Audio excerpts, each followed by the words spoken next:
This is Paul Pearson, host of Star Time. And when I'm not explaining to my intern exactly what R&B is, I'm listening to Rainier Avenue Radio.world. All of us have struggled through the COVID-19 pandemic, and many of our communities have been particularly hard hit. Some things definitely need to change, but a few things should stay the same, like protecting your child from serious diseases you can prevent now. Preventable diseases like measles, mumps, and whooping cough. Is camp, childcare, or in-person school on your family's agenda? Give your child a healthy and safe summer and school year by making sure they're up to date on vaccinations and well child visits. You have the power to protect. Call your healthcare provider to find out what vaccinations your child is due for and make an appointment today. If you need help finding a provider, visit parenthelp123.org or call the Help Me Grow Washington hotline at 1-800-322-2588. An interpretation is available. What's going on, world? It's your boy OG Mambo and your guy D Money. Join us along with Pint Size Patron and ID Yourself here on Fresh Juice at Rainier Avenue Radio every Wednesday hump day from 9 to 11 Pacific. Get exclusive interviews from your favorite artists, all the hottest music, and updates on what we got going on in the world. That's every Wednesday, 9 to 11 p.m. on Seattle's Rainier Avenue Radio. Do you want to reach out to the Vietnamese community in Seattle? Just advertise in Người Việt Tây Bắc, that is Northwest Vietnamese News, the longest running Vietnamese language newspaper in our region. Go to nvnorthwest.com. The Beat of the Fox with Nastiness is back on K-Fox Night Beat. Yo, what's the deal? It's the legendary Hall of Fame DJ Mixmaster Ice from UTFO. What's up? Who you thought this is? This is Sir Mix-a-Lot. And this is Terry Lewis. And I'm Grand Mixer GMS. What's up, y'all? This is DJ Third Degree. This is JJ Hudson from the High Children family. Sunday nights from 9 p.m. to 11 p.m. Pacific Standard Time. It's K-Fox Night Beat with DJ Nastiness. Bringing back the memories. Bringing back the memories. Bringing Seattle's hottest music. Bringing Seattle's hottest music. Rainier Avenue Radio.world. That's my noise. Peace. PrEP is a daily pill that can significantly reduce your chances of getting HIV. And typically, it takes a trip to a physician to get it. Now, you can visit select pharmacies, get tested on the spot, and walk away with your first month of PrEP. Plus, you'll also walk away with a $50 gift card after you complete your pharmacy visit. It's easier than ever to protect yourself from HIV. To find your nearest participating pharmacy, go to doh.wa.gov/PrEP now.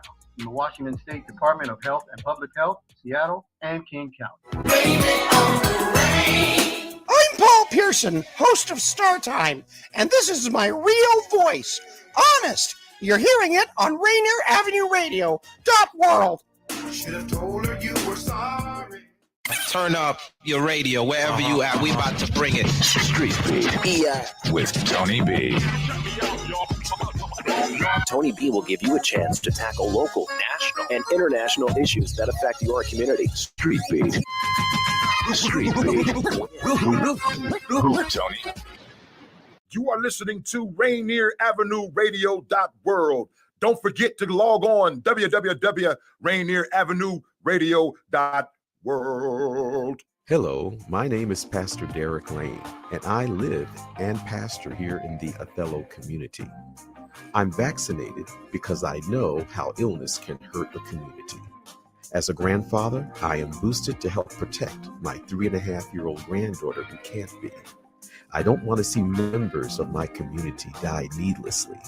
And as a pastor, I've had funerals for those who caught COVID, but none from taking the vaccine.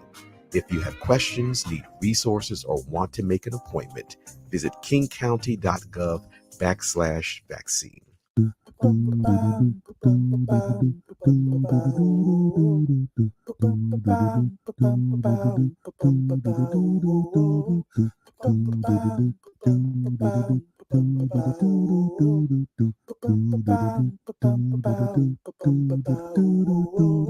Wash your hands, don't touch your face, wipe things down, clean up your space. When you cough and sneeze, do responsibly.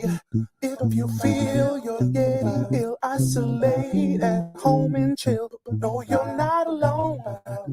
Please pick up your phone and call 206-477-3977. King County 206-477-3977. Public Health 206-477-3977. King County 206-477-3977. Public Health Community Radio Station will provide you with more information. Say Rainier Avenue Radio. Your community radio station will provide you with more information. Rainier Avenue Radio.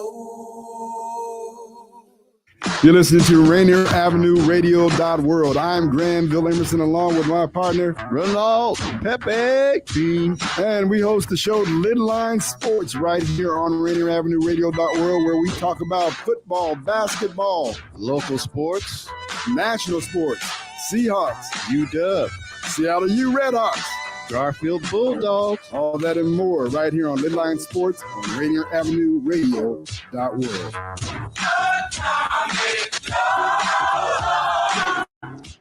And welcome to our live studio audience for another exciting edition of Did You Know? And here we go with round one.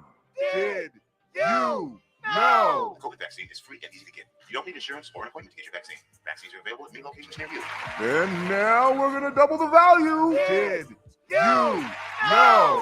The COVID-19 vaccine is always free of cost. You can visit pharmacies, community health centers, and other health providers in your neighborhood. And now for the lightning round. Did you know? The Delta variant of COVID is a mutation that has health experts worried because it's twice as contagious. Then for our finale. Did you know? The best way to protect yourself from the COVID Delta variant is to get fully vaccinated. Get your vaccine today. Find out more at kingcounty.gov/.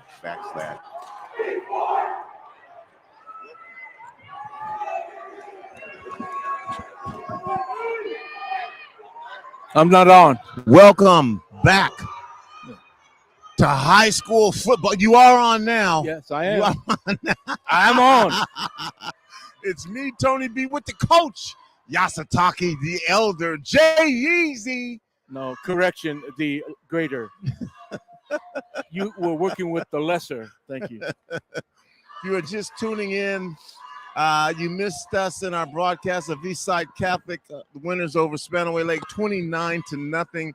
John, I've been waiting this game. Kennewick, as you know, last year came down across the mountains twice. Yes. Beat O'Day, then beat Eastside Catholic on their way to a game against the ultimate champion. And through an ill-advised pass that Bellevue intercepted because they were driving for the game-winning touchdown. I mean, that's how close that game was. Rainier Beach kicks off to open up this half, the game. On the 9, all the way up to the 20, around the 30, 35 to the 40. Has them blocking to the 45 to the 50, still in bounds. Still on bounds, yep. Hey, Kennewick comes from Eastern Washington. We don't know a lot about them, but they play in that tough mid-Columbia League. They play against 4A competition, whom they've beaten, and they played straight up with Chihuahua, the number one team in 4A. So, hey, this is a not to be lightly regarded 3A football team, folks.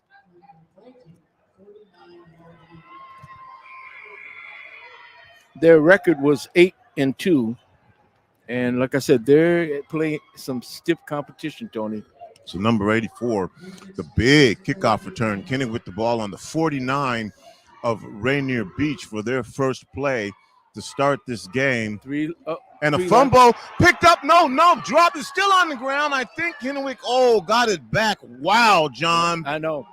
What is it today? All season long, we've been talking about the center snap. The center snap. You cannot begin a play without the snap. If it's a bad snap, it throws the timing off. And we just saw a bunch of fumbles in the first game. I mean, what is it? Fumbleitis? To get this game started, Kennewick on their first play loses 8 yards on the snap. Yep. Rainier Beach in their standard 4. They run a 4-5 and one deep safety. Swing pass to the left side and tripped up over there. And I've got number 14. Yep. And I'm not sure if this is correct as the quarterback. Yeah, that's what it said. Yeah, I don't have the roster in front of me here. But, what we know about Kennewick is they run a pretty balanced attack. They pretty much key in run, key in pass. So it's up to you when you play defense to cover all the bases. And I they think got trips right on this one, 3 receivers right. That's Gunnar Beauchamp back there. And they got in the backfield running around, still scrambling around in the backfield, chased by Beach, and Beach is not going to have that. And a big play and a big loss. About 20 yards or close to 18 yards. Too much speed and quickness. Again, we always talk about Rainier Beach and Garfield teams like that. This is going to be an issue. This is going to be how Kennewick is going to be able to neutralize Rainier Beach's speed and quickness. Kennewick now punting the ball, 10, 20, 30, 35, 37 yards, just what would have, in the line of scrimmage, just to have been a first down. But we'll see if they can even get the punt off. It's a good punt. Snap. And a punt. And it's a good driving kick. Drive kick, rolls, bounces at the 40, still takes a Kennewick bounce, and does get the ball down to the 38-yard line of Rainier Beach. And so that's where Rainier Beach will take over for their first series. I can hear the Rainier Beach special teams coach yelling at when it's like, get away from the ball, because that ball can bounce anyway. As we saw in that last game, that ball bounced at the 1-yard line. The receiver thought it was going to go into the end zone, and guess what? He had to pick it up, and they started at their own east. That was Spanaway Lake. They started at their own 1-yard line with their back to the goal because of a misplay. So Rainier Beach comes up. Their typical one-back set. Scottrey Humphrey is their man. The split, they don't split. They're running a tight formation. Oh, good pitch to Humphrey. Humphrey around the right side. Humphrey runs over a player or two. Yep. Well, all the way up for 8 or 9 yards, John. Yes. All we can say is we've seen him do this to the entire Metro League. We've seen this before, and we'll see it again. And probably again. I mean, he gained almost 9 yards on that first carry. You cannot stop them if you don't break down and wrap them up. Arm tackles will not get it. Beach now with a yard to go, 2nd and 1, I formation backfield. Guadez under the center. Good pitch again to Humphrey. Over the left side this time. Humphrey deals will get the first down. He got a good block on the corner. And that'll be down to the 48-yard line. Now, Kennewick is a good team, a solid team, but we've seen this from every team in the Metro League. If you haven't seen speed like that before, John, once you get to the game time. No. Yep, exactly. Speed and quickness. How do you defend that? If you try to play them tight in the middle, they'll run around you. If you spread out and play defense to the outside, they'll run up the middle. Scottrey Humphrey runs up the middle better than he does to the outside, in my estimation. He's a powerful runner. And Humphrey up the middle. Humphrey he got tripped. Got tripped up, but not after picking up about 4 yards. Yep. He would have, had it not been for that trip, he was gone. But again, here we go. Here's your dilemma, Kennewick. If you can't stop him in the middle, you're going to be giving that up. But you have to understand that they can outrun you at the flanks.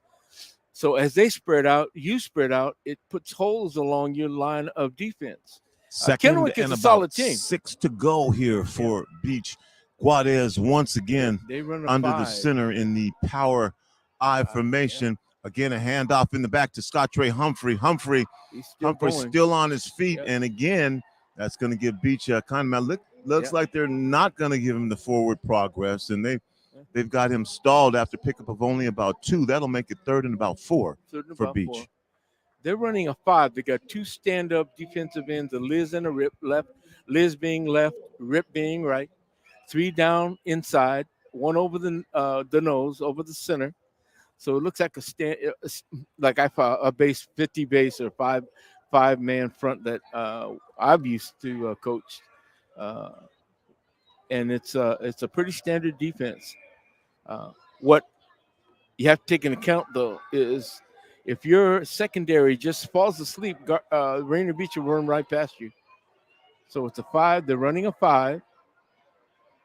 And they're running 5-2-4, which looks like a standard 50 base defense. 8 seconds on the field clock. Guadez under the center. Guadez drops back to pass, looks downfield, can't find anything. He's going to be sacked for a big loss in the backfield on 3rd down. It's going to be a loss of about 6. So both teams defensively come out with big plays. Yes. They tend to neutralize each other. Yeah, that was you have to put that one on the quarterback. He should have made the decision to throw the ball out of bounds or turn it upfield. You just can't hold on to the ball and let them come in on you. First team All-Metro quarterback, Chance Guadez. First team running back, Scott Ray Humphrey, for this offensively loaded. And again, the kicker with a kind of a risky move there, avoids one potential blocker, moves around and does get the kickoff down to the 23, but we've got a flag down on the field.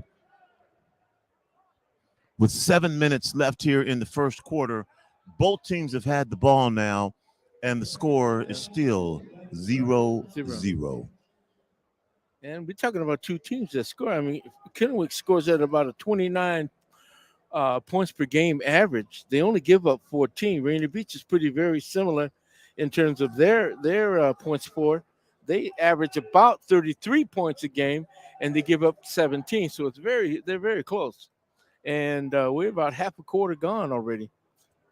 2 exchanges of punts. Yeah, I thought he was going to call that. There was a block in the back on that fair catch. And that is going to back Kennewick up, be first down from their 12-yard line. Yep. And they throw the ball, Tony. They can move the ball through the air. Kennewick with at least for now 3 players to the wide side of the field, receivers. 3 right. 1 to the left and 1 in the backfield. So they got 1 back set. The spread, just typical. Almost every high school team goes to some kind of formation with a spread. So we got trips right, 3 receivers right. That's what that means. 1 right, 1 left. I hope I'm getting this right because I don't have the number. I believe that's Gunnar Beauchamp. Ball he's on the ground. A lot of running around to gain a couple yards. Yeah. Rainier Beach got a lot of penetration on that play. And he had to do some running to just get a couple of yards past the line of scrimmage. He did a good job. Pickup of 2. Yep.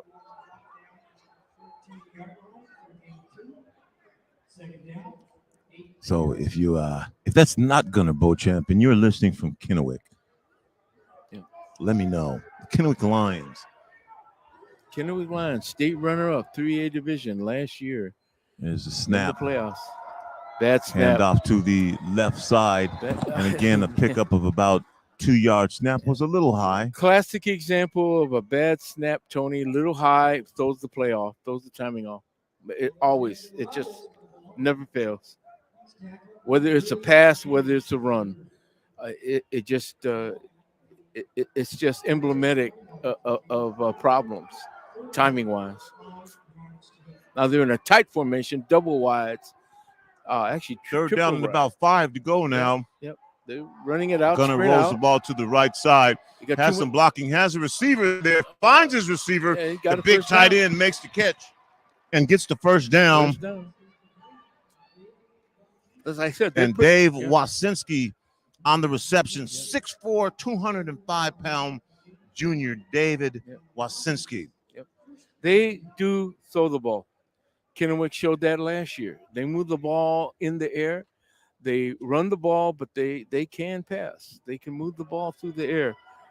You got to be mindful of that. They're running a tight formation, triple stack left.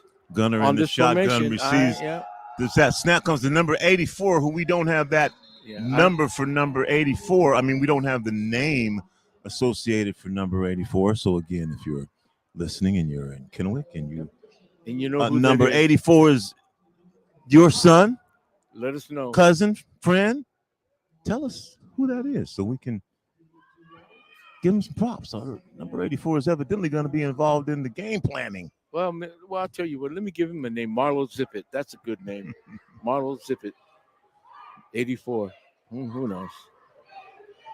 Okay, oh my God.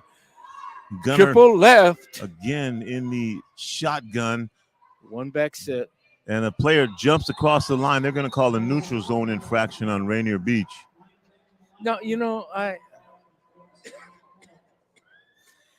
Tony, you're in an upright position looking at the ball. Why are you jumping? If you're standing up looking at the ball and the center, how do you jump offside? And that takes a 2nd and 8 and turns it into a 2nd and 3. And about 3. For Spanaway. Ball is snapped. Looking downfield, rolls to the left side, chased over there, and once again corralled by Rainier Beach and dropped for a loss. And Rainier Beach is doing nothing different, nothing exotic either, Tony. They're just rushing their normal cadre of down linemen, and they're getting through. They're just that much quicker and faster. That'll make it 3rd and about 13 now from the 24-yard line for Kennewick. Mm-hmm. Got to watch this pass. Don't force it, Kennewick. Couple receivers split out to the right side. Warsinski, one of them. And they go to the left side instead to number 84, wrapped up right away by Rainier Beach. And Rainier Beach is rallying effectively to the ball. Yep. I think they read the scouting report, Tony. Kennewick does throw the ball. They try to run that simple screen on that left side. So 4th and 11 now from Kennewick. Kennewick looking to make it over here to the western side of the state for their 3rd straight victory over a Metro League team. This time Rainier Beach stands in the way. There's the kick. Bounces at the 40, picked up at the 35, and immediately tackled there. But you know what, John? I like that because that ball probably would have continued to be rolling had he not grabbed it. Well, being the old school special teams coach, get away from the ball. If you cannot catch it clean, get away. I'm sorry. That's just me.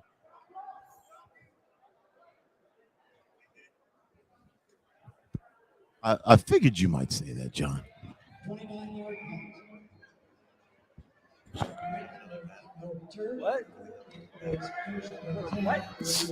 This is good field position for Rainier Beach. They got double wides, left and right. Two receivers, left and right. Hold on. They call time. Equipment issue. It's an equipment issue.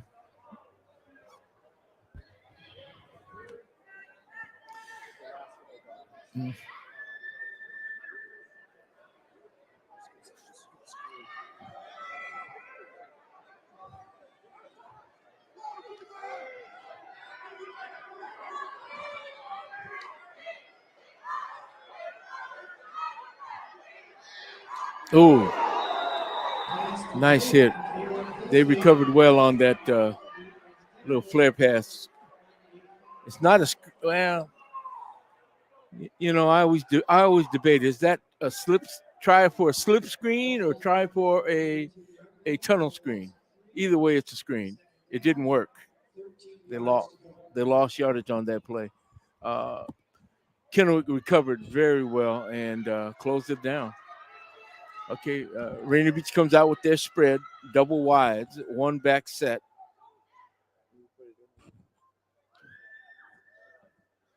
Scott Trey Humphrey with the ball.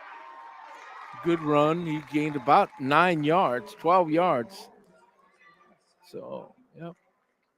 Positive yardage on, third down. It'll be third and about 3. And that was just a straight ahead dive, a straight ahead blast.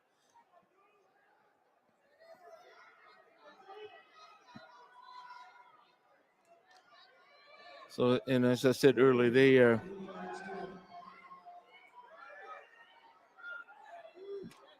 Kennewick runs a 3 this time with a 5-3-5.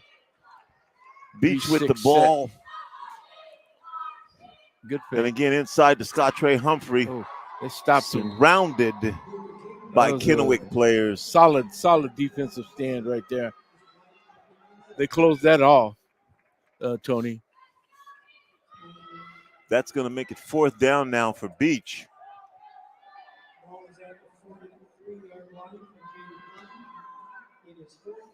Yeah.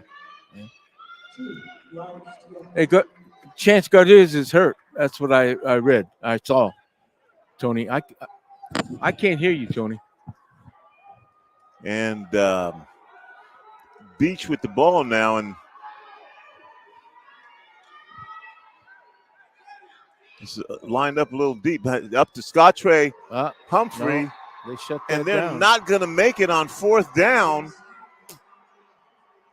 Instead of snapping the ball back to Guadez, they snapped the ball to Scottrey Humphrey, and Rainier Beach coach Joey Sampson taking a chance in his own territory with the score tied at 0-0, and that's going to give Kennewick an opportunity here with good field position. Huh? No. Yeah, I can hear myself, but I can't hear Tony. Okay, good. And Chance Guadez is hurt and not in the game.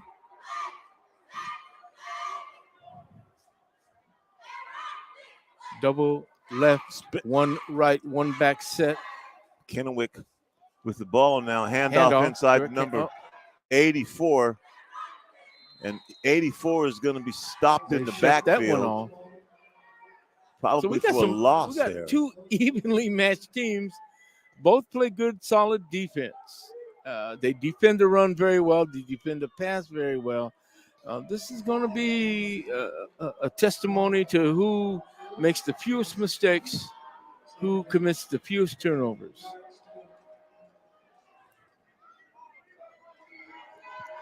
Kennewick now again, 2nd down and 11. This time Gunner keeps the ball. And nice pickup there of about Short 7 yards. Gained about 4, 3 or 4. And that'll make it about 2nd and about 5, maybe 6. 3rd and about 5, maybe 6.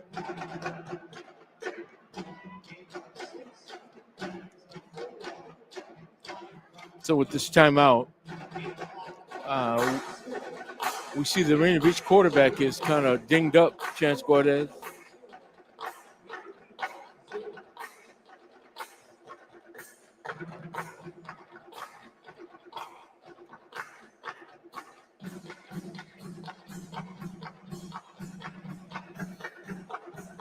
We've got a That's the Rainier timeout Beach on the South End Band, as they call field. themselves, beating out a lot of rhythms out there.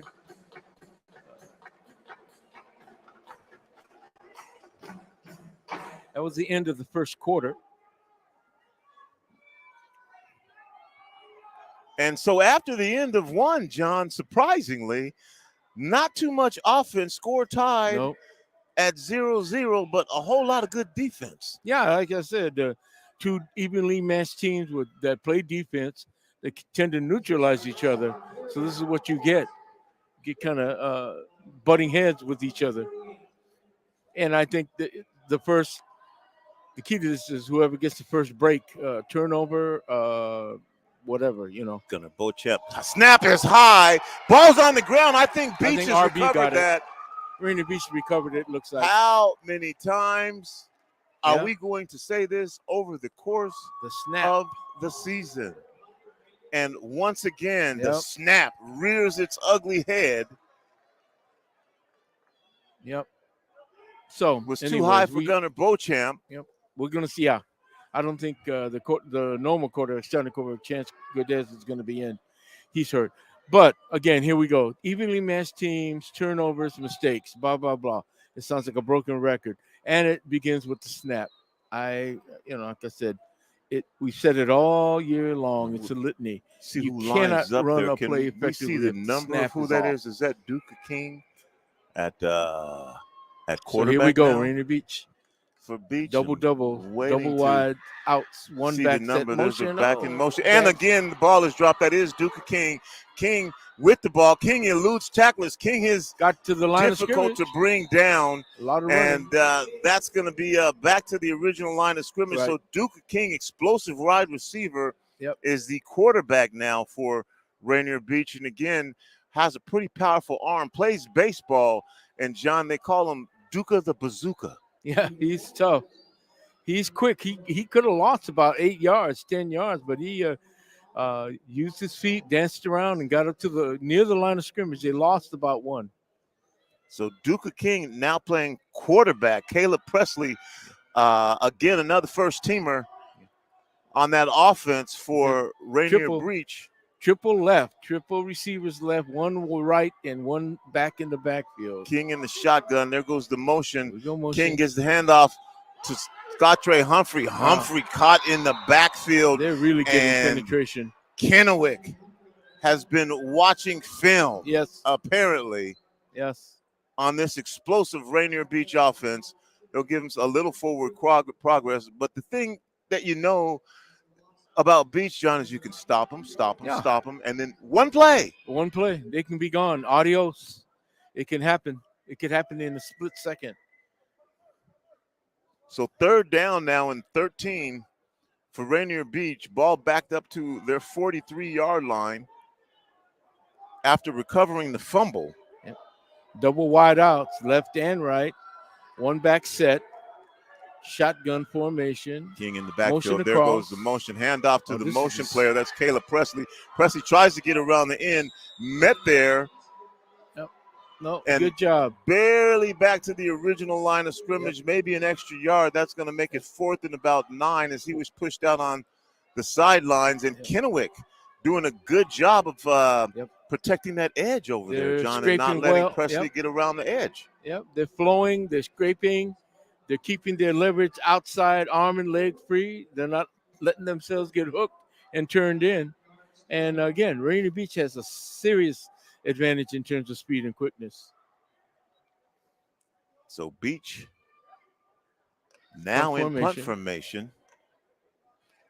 The snap and no real pressure. There's a kick, another line drive kick, bounces, picked up by the player at the 20 and hit immediately by the Rainier Beach player. Excellent defensive play on special teams by Rainier Beach to keep Kennewick backed up at least to the 20-yard line. John, it looked like for a minute he might have a lane, but an excellent play there. No, good coverage.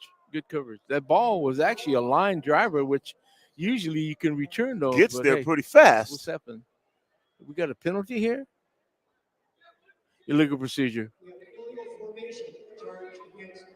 And an illegal formation be penalty kicking it against again, Rainier Beach. And I think that Kennewick is going to say, let's do it again.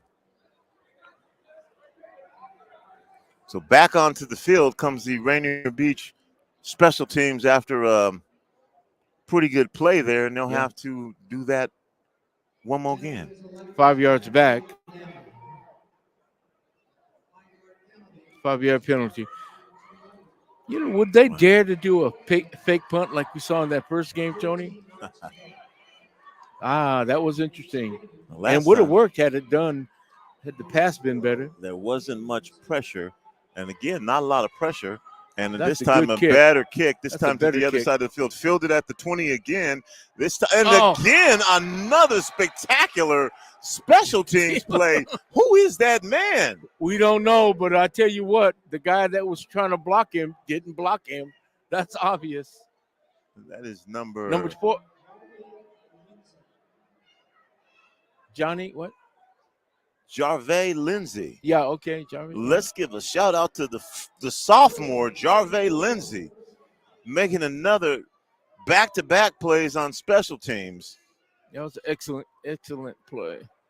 Ball at the 20, almost 25-yard line. Okay, we got a spread, serious spread. We got 2 wideouts, 1 slot back. Kennewick with the snap, ball on the ground, wrapped up in the backfield, gets away, but slowed down enough for a bunch of Beach players to get there. And that'll be a pickup of maybe a yard, maybe just back to the original line of scrimmage is what I think it is. Jay Yeezy. Yep, line of scrimmage. I mean, Rainier Beach is doing nothing exotic. They're just getting in to the backfield. They're just penetrating. They're running it. They're 4. Looks like they're running their standard 4, which is a 4-5 or 4-6 and one safety. Kennewick again gets a Cover snap. 1. Gunnar Beauchamp fires downfield, has a receiver. The ball is caught, and that's going to be enough for a first down. And again, one more again hitting Dave Wasinski, 6'4", 205-pound junior. That was a good pass. It's a good timing pattern. So first down now for Kennewick. The crossing routes are the hardest ones to cover, Tony, and that's what that was. It's a good timing pattern on the crossing route. That'll take the ball up to about the 36-yard line now for Kennewick. Triple left. Down. Triple right. 7:50 to go here in the first half. Kennewick under pressure. Screen pass almost broken, almost intercepted, but more broken up. Number 84 turned into the defender to keep the defensive player from getting that ball with a whole lot of green in front of him. Oh, yes. That would have been a pick 6. And, it was well read by that RB defender. Again, these two defenses are playing up to their level, and it just neutralizes the other team. 2nd and 10 now for the Kennewick Lions. Triple right. Gunnar Beauchamp again in the shotgun, one back with him. Rolls out to the right side. Under pressure again. Flings a pass out of bounds. Nobody really there and nothing really cooking for Gunnar Beauchamp. They don't have enough speed to get out around the outside, Tony. I don't know why they want to roll out like that. He's going to get run down. These Rainier Beach kids are quick and fast. Well, they're not the biggest. They don't have the most players. No. But they're going to win the track race.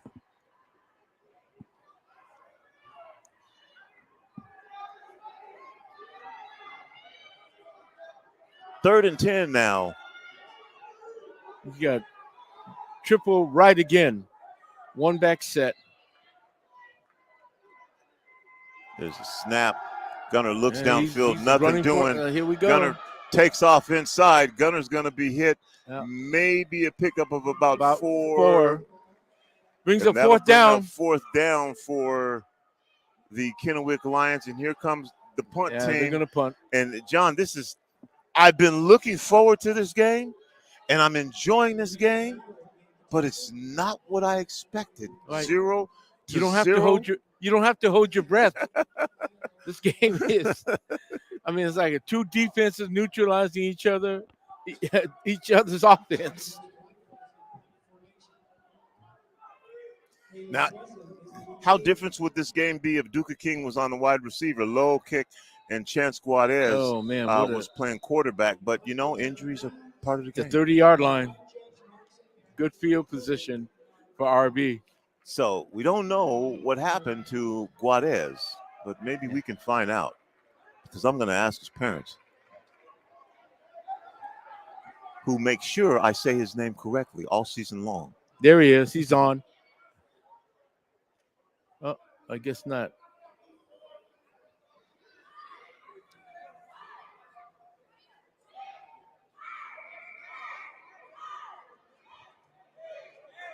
Is that? It looks like they're holding him out. I think he just got back in. Okay, timeout.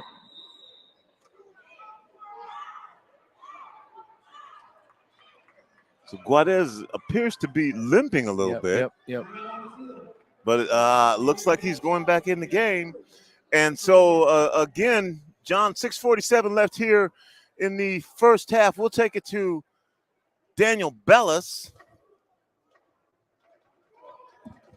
Yeah, thank you. There's only one more game left to decide in these state playoffs, and it is this game that you're watching. The other two games that just wrapped up, Yelm and Southridge and Lincoln and Monroe, both blowouts. They both move on, Yelm and Lincoln respectively. Lincoln courtesy of a 49-16 win over a Westco opponent, Monroe.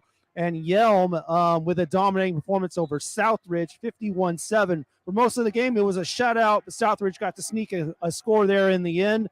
It looks like all pretty much conference champions moving on to these final 8. The South Sound champion, Yelm, the Pierce County champion, Lincoln, the Kingco champion, Bellevue, the Metro champion, Eastside Catholic, as well as the Westco champion, Ferndale. The only other teams in there are O'Day and Stanwood.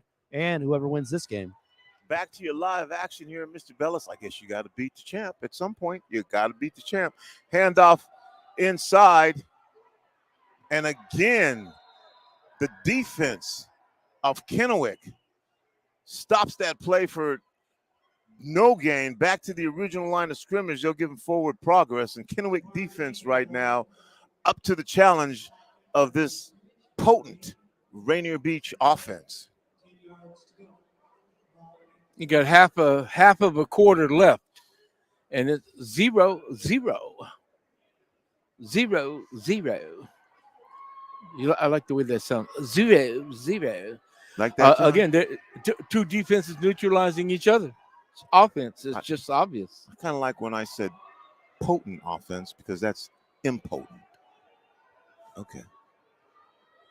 Anyway. Around the left side, enough for the first down. Ball's on the ground, but was the player down? He's down. So Duca King in at quarterback, runs, keeps the ball, gets the first down. And, yeah, I guess they pull Guadez. Guadez looks like he's coming back in the game now.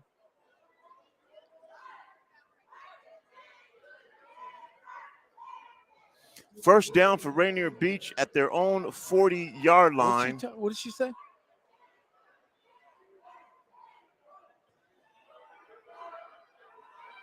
And Duca King still at quarterback. Yeah. They got motion across.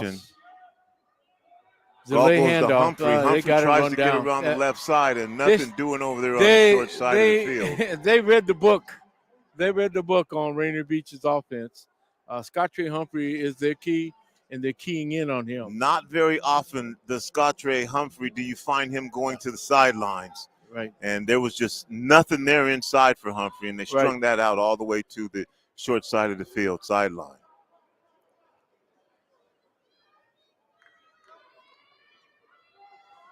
Zero.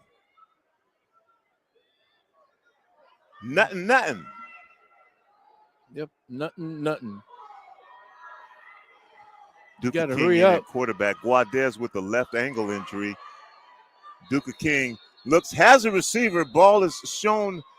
Is thrown They got to short. delay a game penalty, I think. And you're right. Before the snap, John, you mentioned the clock was running Delay out. a game.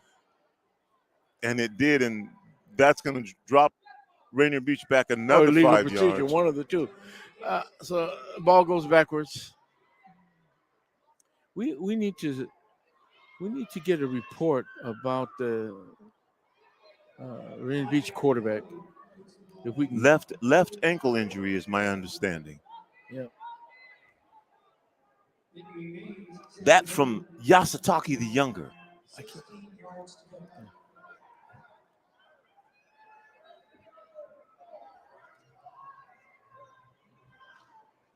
So we got 2nd and 11.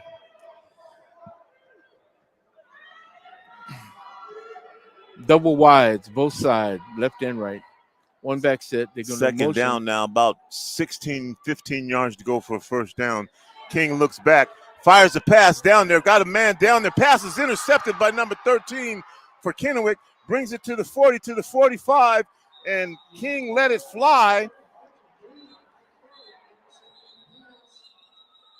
However, that pass was intercepted by Dane McClure. We got a flag down on the field, but it looks like the ball's going to change hands. So King, under a little pressure, says, I'm going to trust my guy down there, but overthrew the ball. Well, there was a lot of contact on the receiver going downfield. Contact. The ball was in the air, so technically, when the ball's in the air and you make contact with the receiver, that is pass interference.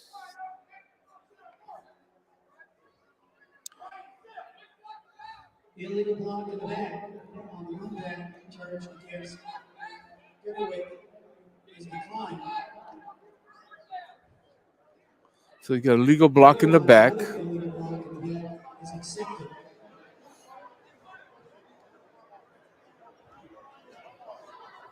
And they'll mark that off against Kennewick. The reception will stand. Yep. We got a couple of roster corrections, thankfully, from Chelsea Joe for Kennewick. 14 is Ambrose Driver. Ambrose Driver. Okay. 84 is Alex Roberts. Alex Roberts. And 13 is Dane McClure. This is more than I can handle. Do you have a pen down there? I do not. Okay, so 84 is Marlo Zippet. I gave him a name. Sorry, folks. His family. I hope you don't mind that a little bit of humor. Okay, let's so good off tackle. Gained about 3 or 4 yards. Got about 5 yards on that one, Tony. Mr. Bellis, who are those players? Yes, 14 is Ambrose Driver. 84 is Alex Roberts. Alex Roberts. My apologies to Alex Roberts' family because I called him. 13 is Dane McClure. 13 is Dane McClure. Thank you, Chelsea Joe, for that. Thank you, Chelsea Joe. Kennewick fans, you know we love you. We took you all the way to the championship last year. There's a loss on that play. And now Kennewick is back against Rainier Beach Vikings. The Vikings, we are called Rainier Avenue Radio, so no surprise that Rainier Beach is one of the schools in our community, in our neighborhood. So this is a tough game for me, John. I really grew to like Kennewick last year. Now they're playing the Beach Boys, and, may the best team win. Yeah, well, it's going to be a tight one. It's going to be one of those, whoever scores first may be the winner, And with 2 minutes and 50 seconds left, we have a timeout and a big shout out. Who was that again, Mr. Bellis? Let me give him a shout out for Kennewick or from Kennewick. And hopefully these are the right names. Chelsea Joe. Chelsea Joe. Thank you, Chelsea Joe. That's how we get out. Hey, if we don't know, we ask because we know mamas like to have their babies' names announced.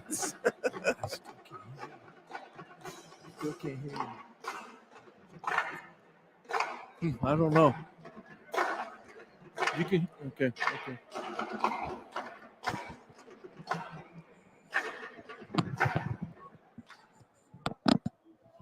All right. Kennewick with the ball, third Watch down. out. Oh. Trapped in the backfield, and again, John. Bad idea. Beach closes and wraps up Ambrose Driver. Yeah. You cannot run those deep pass patterns. You cannot run them against a team that's fast as quick and Rainier Beach is.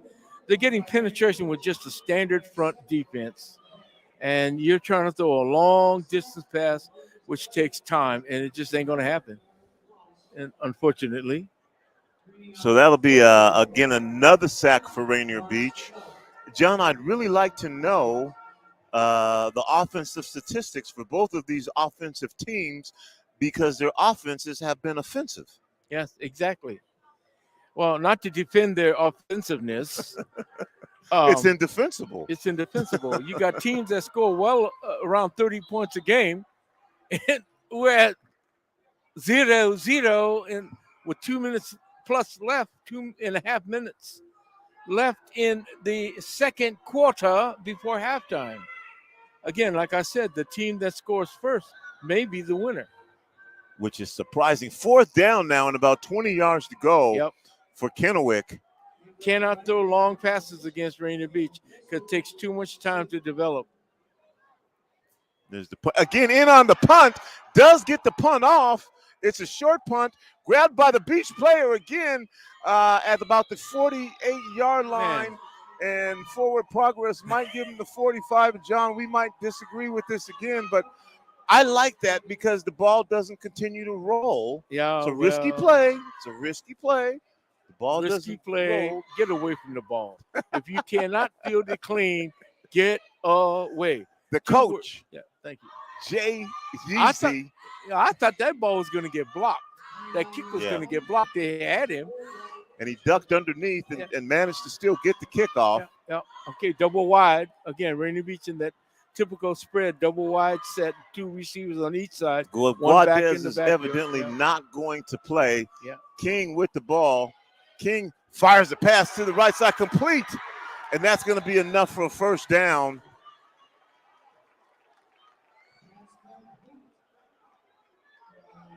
And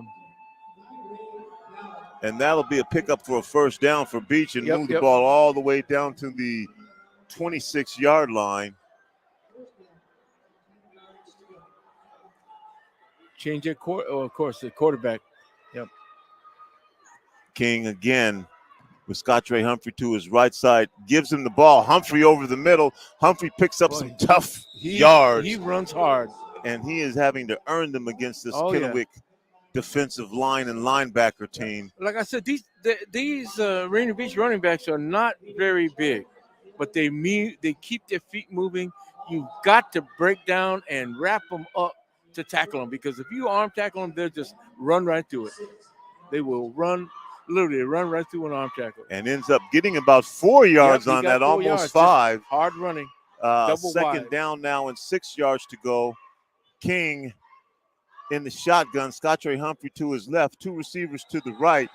Do they call a neutral zone infraction? And they do, John, and the same thing, number 8 for Kennewick. Got excited. Dave Wasinski, who's made a number of defensive plays. Good play. 6'4", 205 defensive end on defense, but he gives Beach a free 5 yards. Pretty close to a first down automatic. But you're standing up, looking at the ball. Don't get fooled. Move on the ball. You are listening to Rainier Avenue Radio.World. It's our coverage of high school football. It's me, Tony B, on your play-by-play and on your commentary and analysis. The coach, Jay Yeezy, John Yasataki. The Greater. John the Greater. Brother ball handed inside to Humphreys. There's a flag on the field. I think he got holding. I don't think they're going to give him enough for the first. And he got thrown back, and we have a flag on the field. No, I'm going to guess it's holding. John, being that you are 2 minutes older than your twin, Mike, that is why I say John the Elder. Yeah, but it's like the 2 minute differential is like light years difference. So. John the Greater versus Mike the Lesser. And so that holding penalty is going to take the ball back. So instead of being 2nd and 1, it's going to be 2nd and 11. 11, right. It's pretty obvious to Corey and the crew. They've keyed in on Scottrey Humphrey. So you're going to change and break those keys. Double wide out, both sides, left and right, 1 back set, Scottrey Humphrey. King. Let's see what they gets do different. Snap. King tosses the ball down. Got a man down there, but overthrew the receiver, and the receiver was open. John had gotten behind the defender, and that's what Beach can do. Went for everything on that one, but did not. King could not deliver the pass. Yep, that was it. Again, break the tendencies, break the keys. They're keying in on Scottrey. We know that. So let's change it up. They're recognizing the sibling rivalry here in the comments. Matt Lubatek says, now that's some sibling rivalry. John the Elder hashtag. Thank you. John. Okay, triple receivers, right? let's see what happens here, Tony. And King gets the snap, looks to his left, covered, gets a screen pass, and again, King with the screen pass to Scottre Humphrey. And John, which is no surprise, the offense looks different when it's not run by Chance Quadis. Yeah, I know. It just goes off. It just missing its beat, You got a first-team All-Metro quarterback. Yep, you are not playing in the game, and now your first-team All-Metro receiver has to play quarterback. Yeah, which is kind of a testament to the depth, the quality of depth that RB has, though. I think so. And Beach is going to try a 45-yard field goal. You got a penalty. Illegal substitution?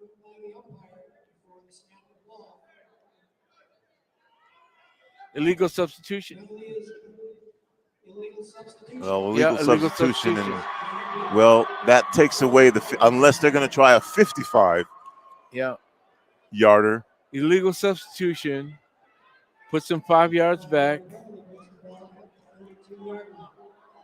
Let's see, 32.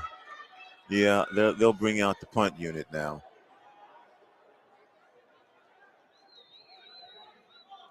$45. I'm like, well, okay, we'll see. Confidence in your kicker. And John, again, you mentioned it. No points on the board. So now Beach lines up and they're going to go for it. Yeah. They're not going to punt the ball. Well, it's 42 seconds left in this quarter, so you got to. King drops back, looks to the left side, goes to the right side, trusts his receiver. That's going to be picked off again in the end zone. The second interception thrown by King. I guess that's as good as a punt. That's tantamount to a punt. Except the touchback. So it's tantamount to a punt, pretty much. Beach turns the ball over. 34 seconds here left in the first half, John. A fast first half. No points on the board for either team. 0-0. Double ought 0. And whoever Zito is, 0. Coach Yasutaki has called you twice. Yep. Well, again, two tough defenses neutralizing each other. There have been very few mistakes, a couple of them, but not really. Kennewick is not going to try to throw the ball or do something silly. They're going to eat the ball and let the clock run out. So this is going to be it for halftime, going up to halftime. So, yeah, they don't have to put the ball in play, or not yet. Pretty close. And the clock is running, the game clock, the field clock. Yep. 10 seconds left before halftime. Yep. Both teams Which makes a lot of are sense. leaving the field. Why they take a will chance? leave this as it started, 0-0, triple zeros on the clock now. Leon H. Brigham Field, Jay Yeezy, 0-0 at halftime. Right, 0-0. And it's been a good game. Yep, very good. Wow, 0-0 at halftime. Who'd have thunk? That's what they said. My chance of getting a date with Beyonce, 0-0. We're going to take it to Daniel Bellis as we see our own Edwin Bailey walking off the field in the Rainier Beach sideline. 0-0 at halftime. Tony B and Jay Yeezy, the coach, John the Elder, will be back for your second half action. Here's Daniel Bellis.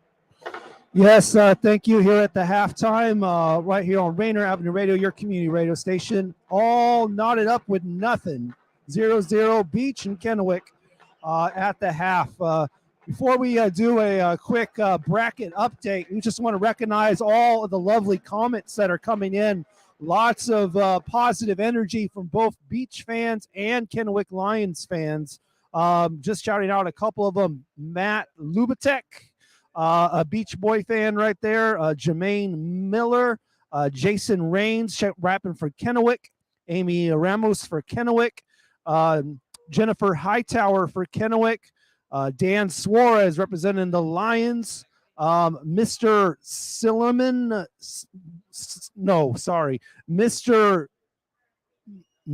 Mrs. Little Mom This Mrs. Little Mommy 65. Okay, there we go. This Mrs. Little Mommy 65 representing for Kennewick. We mentioned Jennifer Hightower Cowley representing for Kennewick. We got Christina Klein in here in the comments for Kennewick. Ann Edwards for Kennewick. John Russell. Okay. John Russell saying you do a much better job than NFHS Network. Thank you. We appreciate you, John Russell. Yes, if you do want to represent us on Venmo or in the upper left corner of the screen, just support us at Rainier Avenue Radio. You can send any donations there. It helps all of us pay our bills and put these broadcasts on for you, including all of our other community programming that we do, such as election coverage that we did and other things like that. Pep to Scape. Shouts out to you for coming through. Matt Lubatek representing evenly matched teams. Let's see here. By Donovan representing for the Beach Boys. Lady Technique for the Beach Boys. Demetrius Simmons. Where is Pivo? I don't know. Maybe you should get a slice. Let's see here. Let's see. Adriana Mills said you should have gone for it. I think she was talking about the Rainier Beach Vikings there right before the half instead of trying for the field goal. Interesting. Matt Lubatek commenting on wow, and Mrs. Little Mommy 65 halftime 0-0. That's right. All knotted up here.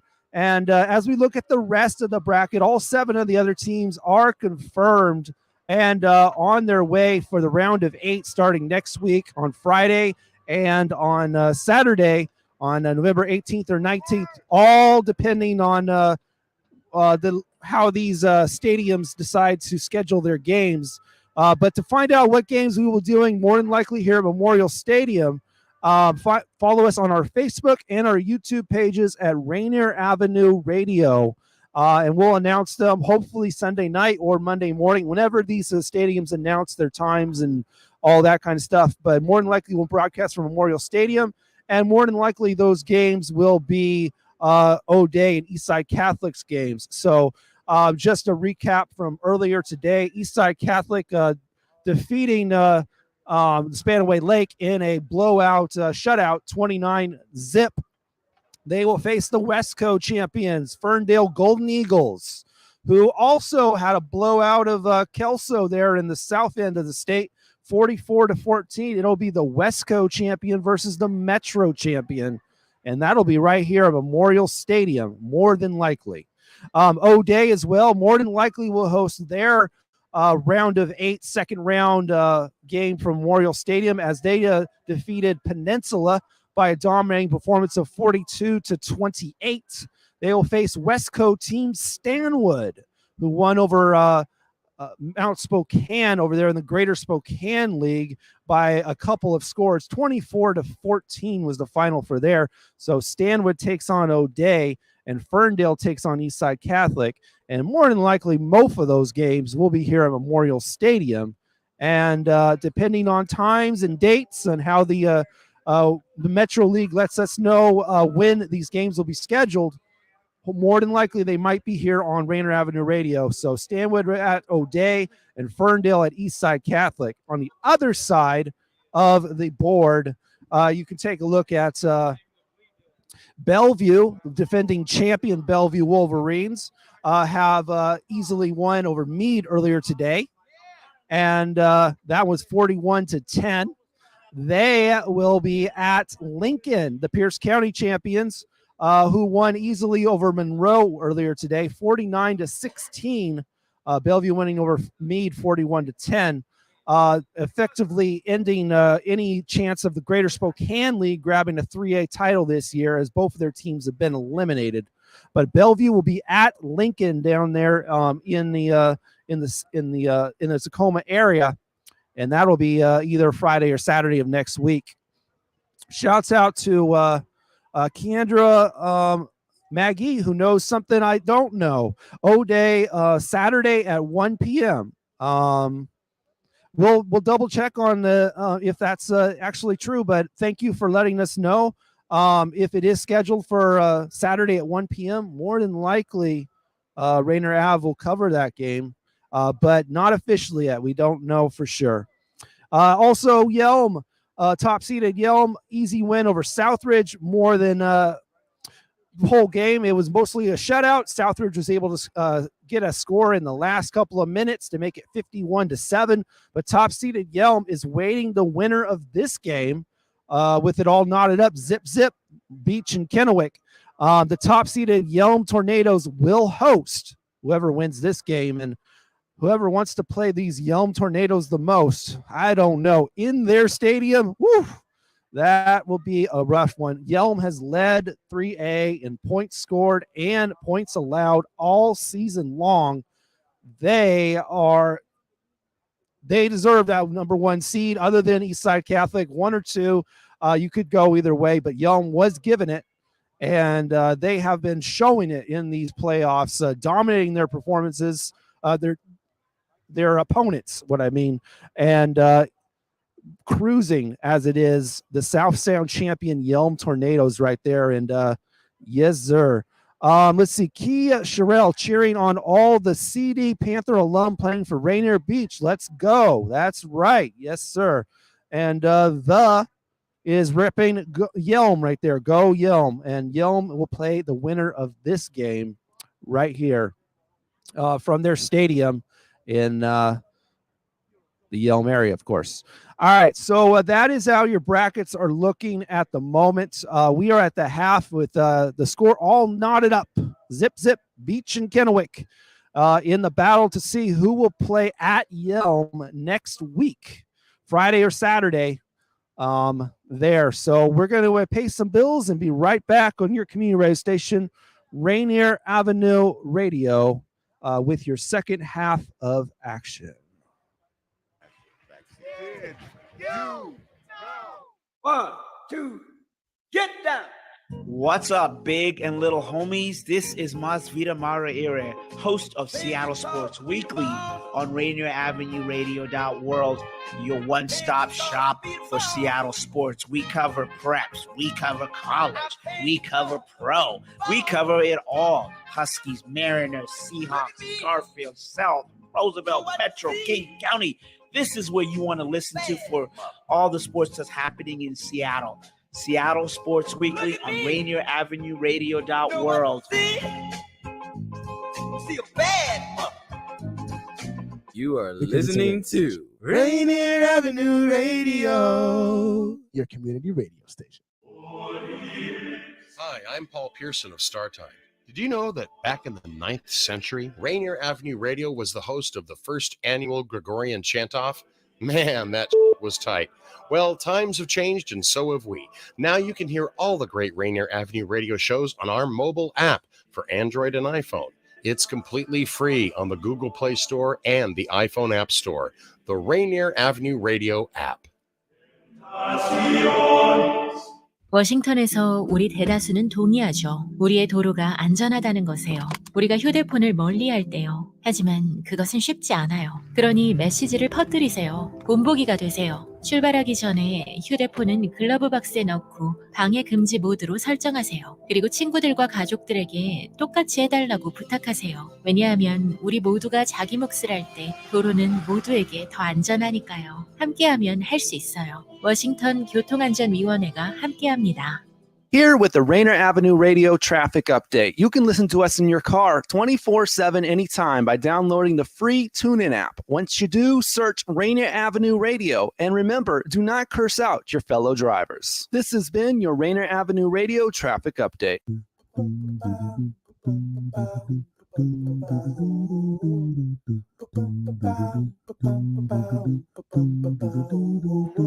Rainier Avenue Radio, your community radio station will provide you with more information. Rainier Avenue Radio. Here back again at the half with Beach and Kennewick all knotted up at no score apiece at the half, and we're we're going to take a look quick at the Metro League all-team awardees as we try to pull that document up there on the screen as best we can. The typing, unfortunately, is not the this is coming from the league. Okay, so offensive MVP, Jason Brown from O'Day. Scott Tree Humphrey being the runner-up.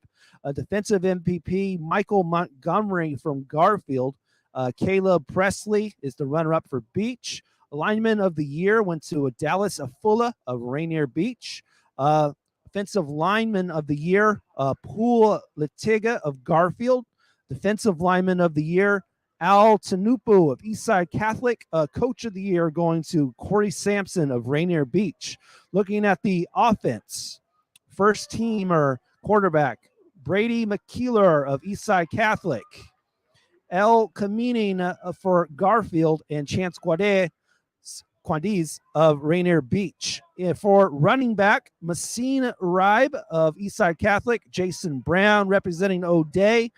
Christine Wynn of O'Day, and Scott Rainier Beach.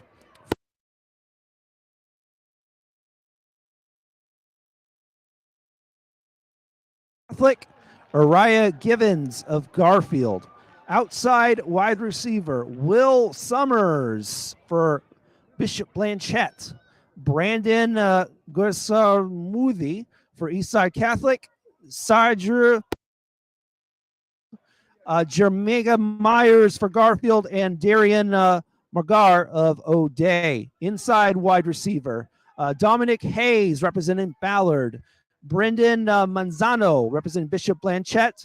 Jaden Rays of Eastside Catholic. Reggie Witherspoon of Garfield, and Nick Matthews of Seattle Prep. Tight end, Alex Good representing Ballard. Gabe Hoffman of Eastside Catholic. Tucker Ashcraft of O'Day. Center, Jackson Widmer for Eastside Catholic. Dylan Cohen for O'Day. Parker Cross for Seattle Prep. At guard, Alex Pite of Bishop Blanchette. Pool Litkinga of Garfield. Isenia Afula for O'Day. Sarika Butler for Beach. Najan Sterling for Beach. At tackle, AJ Tanupu of Eastside Catholic. Alicia Esch of Garfield. Kai Ohlik for O'Day. Dallas Afula for Beach. Punter, Brandon Smith representing for Rainier Beach. And Louis Lovu for Roosevelt. Kicker, Adam Jacobs representing Eastside Catholic. And Louis Lovo representing Roosevelt. And Caden Laufer for Seattle Prep. There you go for your offensive team. For your defensive team, defensive end, Zach Proctor for O'Day. Scott Tree Humphrey for Rainier Beach. Dallas Afolo for Beach. Finn Minner for Seattle Prep. Luke Letty for Seattle Prep. Defensive tackle, Amino for Eastside Catholic. AJ Tanupu for Eastside Catholic. Anthony Hall for O'Day. And Najan Sterling for Beach. Inside linebacker, David Lynn for Eastside Catholic. Mike Montgomery for Garfield. Yamani Howell for Garfield. Brendan Murphy for O'Day. Adrian Shields for Seattle Prep. Outside linebacker, Alex Good representing Ballard. We've got Araya Givens for Garfield. Antoine Arzarahu of O'Day. Jamil Bellaford for Beach. And Brendan Cannon for Seattle Prep. At corner, Ambrose Mariah of Eastside Catholic. Rachel Rain of Garfield. Kine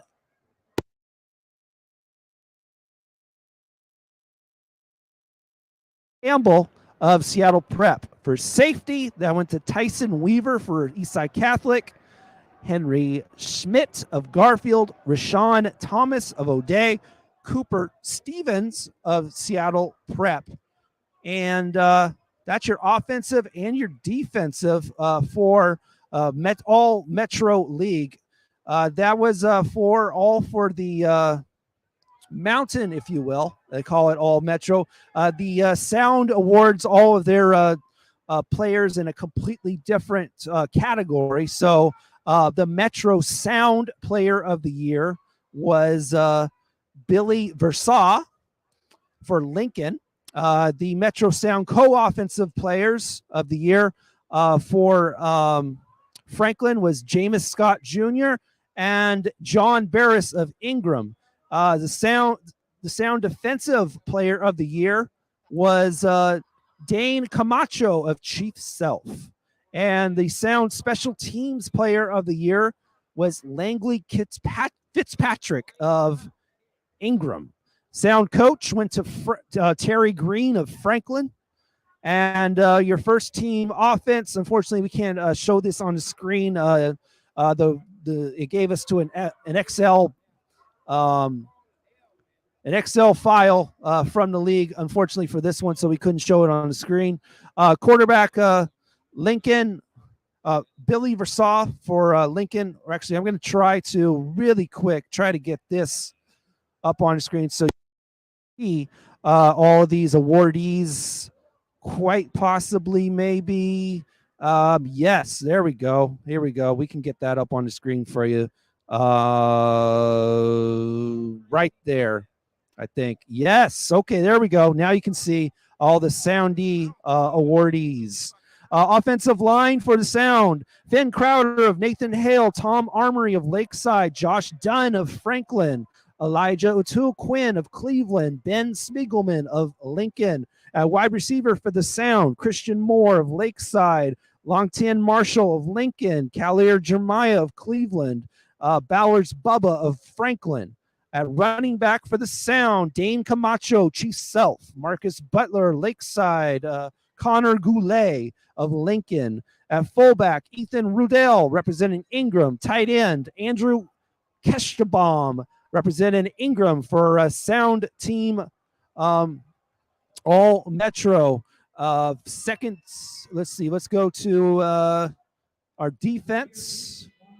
Right before we get to this second half, defensive line for the Sound: Justice Morley of Cleveland, Dino Argamiram of Lincoln, Lincoln Wilmore representing Lakeside, Maceo Latunch over Lincoln, Dave Pug of Franklin, Luke Lai of Lakeside, Dejeen Bowens of Ingram, Liam O'Leary of Lincoln, Marcus Butler representing Lakeside, Marshall Longton of Lincoln, and Jack Leary of Lincoln for cornerback.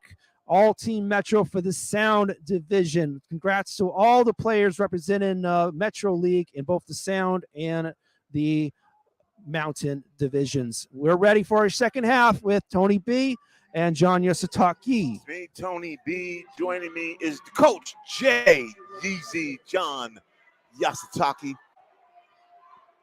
Yeah. I didn't do the switch.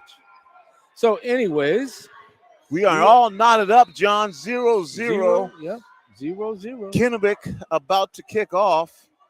Yeah, Rainier Beach deferred to the second half. Thank you, Kennewick. All the folks watching from Kennewick. We didn't even get the word out to the Kennewick. I wanted to contact the Kennewick. We just didn't have time. We actually, John, I was talking about this. I wanted to go back east this year and do a game from Kennewick. Mm-hmm. We didn't make it happen, but maybe we can make that happen next year. We were really impressed with their team from last year. Very exceptionally well coached. And the ball picked up at the 15-yard line. Tried to switch directions. Might have a seam in the middle. And again, Rainier Beach to the 45. Rainier Beach to the 46-yard line, John. Yeah. And as we know, this game can be 0-0. And in about 10 seconds, Beach can be in the end zone from anywhere. Don't bat an eye, because it could change that fast. So Beach comes out with good field position after the return on the kickoff. Ball at the 47-yard line. It's me, Tony B. You are listening to Rainier Avenue Radio. Joining me on your commentary and analysis, the coach, John the Elder, Jay Yeezy, John Yositaki. Thank Duke you. of King still at quarterback, hands the ball off inside. Thank you. It's pretty obvious for those that are watching. They have keyed on Scott Trey Humphrey. They have really literally sold out to shut him down. Rainier Beach is going to have to develop a different attack. They're not going to be able to get much success running him like they have in the past. He may break one, though, that he's capable of that. Chance Guadez, the starting quarterback, first team all Metro, not playing because of a left ankle injury in the ball. This time thrown down the middle, caught. And Duka King with a nice pass, and he rifled that in there. John, he may not be as accurate as Guadez, but they call him Duka the Bazooka for a reason. They did a play action fake to Scott Trey Humphrey, which closed down the defense from Kennewick, and he got that pass over the middle. And, like I said, they're going to have to change up because they are keying on Scott Trey Humphrey, which I would do too. I mean, he is their leading rusher. He is the game breaker. I would do everything in my power to shut him down. Nice catch by Nyray Ballard, 6'4", 170-pound junior for Beach. Duka King in the backfield. Again, two receivers to each side. This time again, Duka King kicks, and he'll run this time. King finds a seam and down to the 32-yard line. 7-yard run. And 7-8-yard run. This is the pressure that Beach can apply. They can break anything from almost anywhere on the field. So far, Kennewick has been up to the challenge, but Beach now moving the ball down to the 32-yard line of Kennewick. Couple of big plays. Double wide out. King with his arm and his feet. Back to Scott Trey Humphrey. That'll be enough for the first down. As Humphrey, has he ever been stopped on short? And for the first down, John. Man, he always forward progress. He hits that hole hard, and like I said, he keeps his feet moving. He's not that big. He's got size, but he's not that big. But you got to wrap him up. Second down now. Double wide out for Beach, and you're right, John. That goes to say something about the backup talent. This is your backup quarterback. Almost loses the ball. Finally throws the pass over to the right side. That one's going out of bounds, but he saved a potential loss. Man, he is quick. He is super quick. Duka King, they had him zeroed in, and he just stepped around it and still got the pass off. Did you see that, John? Yeah. Guadez tried to run into the game. Yeah. Well, they're saying nothing doing. If they can hold him out and do good on this game, that's the best because he's too valuable.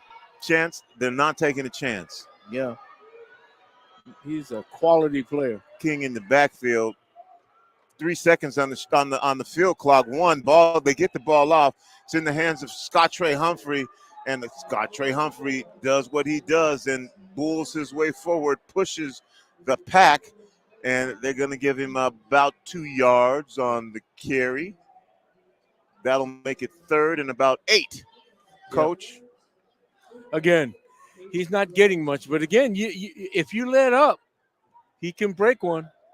And I think Kennewick is doing the right thing. Shut him down. Because he gives them also an emotional lift, too, when he breaks a long run. All right, 3rd and 8 now from the 29-yard line. Right. King runs inside, breaks a tackle all the way down to about the 21-yard line. That's going to be a yard and a half or two couple yards short of the first down. Actually, they'll take him back to the 23-yard line, so it'll be 4th and about 4 to go now. No field goal unit coming on. No. This is going to be a slug match. This is a 4th and 4. You've got Scott Trey Humphrey in the backfield. You've got Duka King with the speed, getting the snap. You've got wide receivers with speed on each side of the field. Duka King fakes the handoff and is tackled, and a great open field tackle there by number 26 of Kennewick to be able to stop Duka King one-on-one. They had one man for him to beat. He had one man to beat, and he couldn't beat him. Kennewick is playing tough defense. I also cannot find number 26 on our roster here, but shout out to number 26.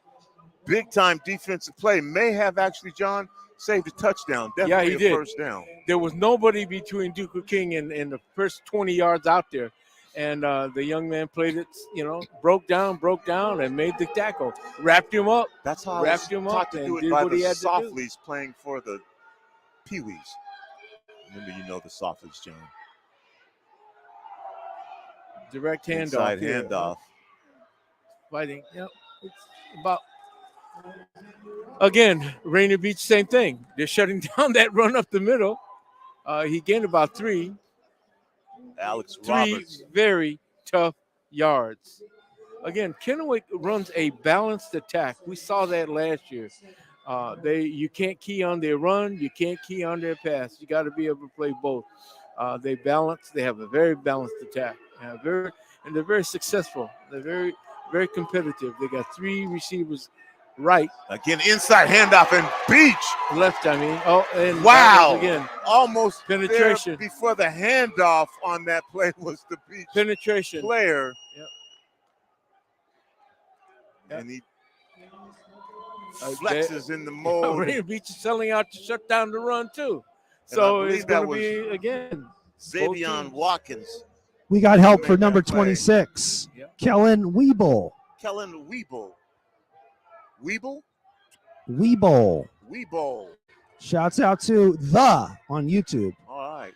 If anybody remembers Weebles wobble, but they don't fall down. Does anybody remember that? Anyway, driver throws it long. Pass is intercepted by Beach. And so on 3rd and 11. That was a great interception. Beach gets the ball back. Interception there. That was a great interception because he ran and sprinted to the ball.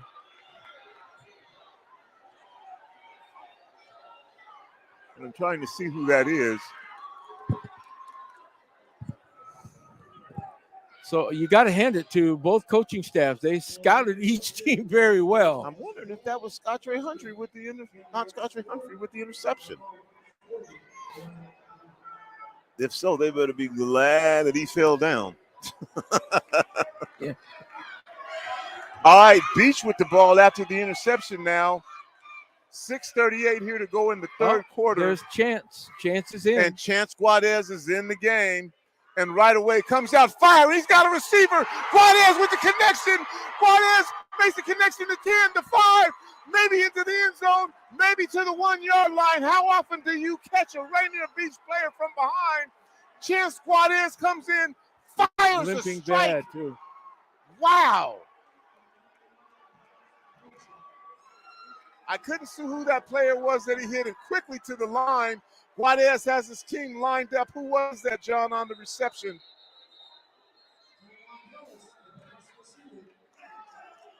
Why'd they stop? Mr. Bellis, could you identify who that receiver was? Well, we don't know who it was, but he got behind the defensive back all the way to the 1 yard line. Nice play by Kennewick. John, we were talking about that speed. How often do you see a Rainier Beach player tackle from behind? Yeah, and we talk about it, but we're looking at it and we saw it. I mean, one play, and there they are at the 1 yard line. Yeah, 1 yard. Actually, I think it's actually more like the 2 foot line, but close enough. Chance Guadez comes off the bench. Yep. Hurt. Hits his receiver in stride. That is the first team all-Metro quarterback we were talking about who's got the ankle injury. Well, now, okay. They've been shutting him down all game long. But I would be surprised if Scott Trey Humphrey didn't get this ball. Are you saying, John, at the 1 yard line, you give the ball to your all-star running back? Yes. I don't have to be a rocket scientist to figure this one out. Memories of 2013 are rummaging through the brains of Seahawks fans as we address this 1 yard, 2 foot line run. And then there's another timeout now. Both teams want to talk about this and think. And just look at that, John. Guadez comes in for one play. Now you've got 2 timeouts. Teams are going, okay, man, the game has changed.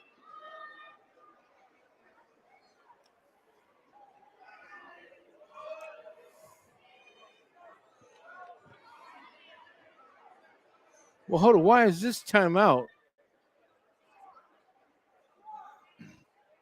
Was this a charged timeout, Tony? I can't see. I believe it was charged to Kennewick. Guys, we got Beach fans in the comments. We got Kennewick fans. We even got Yelm fans who are waiting on who they're going to play next week. Oh, boy. Let Yelm show up here at Memorial Stadium so we can call that game. And I appreciate the comments about your enjoying the broadcast and saying that it's better than. Well, that's because. Scottrey Humphrey into the end zone. How you going to stop him? Touchdown for number 9, Scottrey Humphrey. I rest my case, Your Honor. I thought it would be. Zone. Yep. Beach on top, 6-0. John, we talked about their ability to score from any place at any time. Yes, we did. You mentioned it. Wow. I mentioned it. We all mentioned it. We always have said the great advantage Rainier Beach has, their speed and quickness. You cannot coach against it. You cannot defense it. And it was shown very evident right there. That was a great pass he threw. Yes, it was. Here's the receiver in stride. And that took it all the way down to the 1.5, 2-foot line. The all-metro quarterback, Chance Guadez, comes in the game, fires a strike, and gets the ball down to the 1-yard line. The snap, the hold, the kick is good. The referees confirm. Rainier Beach in front, like you said, John, and just like that. Yep. And you can sense how important this touchdown is for Rainier Beach because this is a 0-0 game. And I thought it was going to go 0-0 all the way into the fourth quarter. Well, for you Kennewick fans, that's the difference between having Chance Guadez in the game. It opens up those receivers that can get behind pretty much everybody. Yep. And so when you've heard us saying they can score from any place, and they've done that to the entire Metro League all season. Yep. Yeah, now, they've got a couple losses to Eastside Catholic and O'Day. Right. But they had big plays against both teams. Yep. And let's see how Kennewick responds. They're a championship caliber team. I don't think they're going to shy away from this.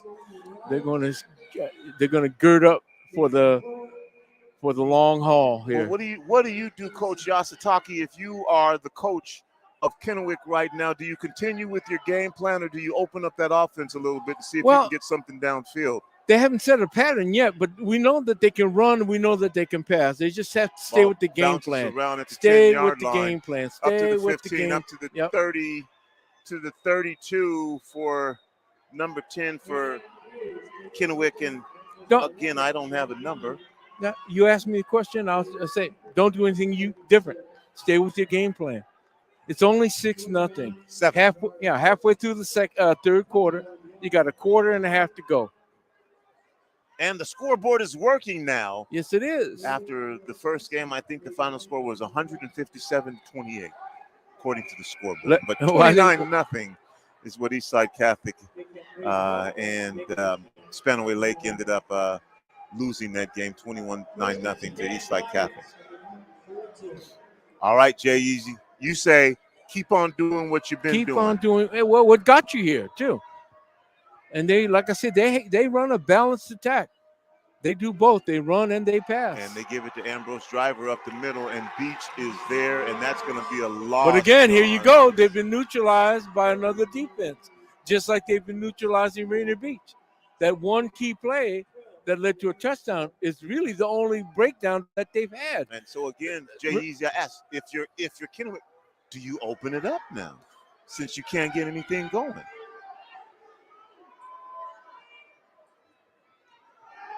And Ambrose rolls out to the left side, looks downfield, nothing doing.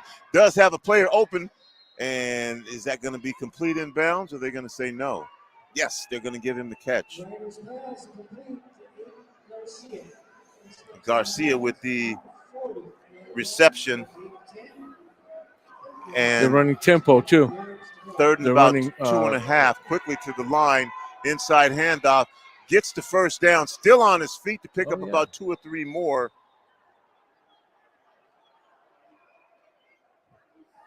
So here comes Kennewick, the Kennewick Lions. First down at their 46-yard line. John, Beach lands a punch, and Kennewick, the answer to your question, what do you do now? Yeah. The same thing. Yeah, we're coming back. We're going to keep doing the same thing we've been doing. Game plan. Looking downfield, and Whoa, that number was, 12 stopped the route. Yeah, the receiver just stopped. Billy Tamil, if he had kept going, it might have been there. Yeah, it was a.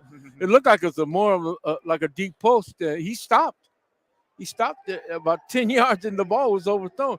Actually, the Rainier Beach player was in better position. I don't know. Billy Tamil keeps running. I think he has a good shot at catching that pass. 2nd and 10 now from the 46-yard line of Kennewick. Again, a handoff the middle, John, and again, Beach is there.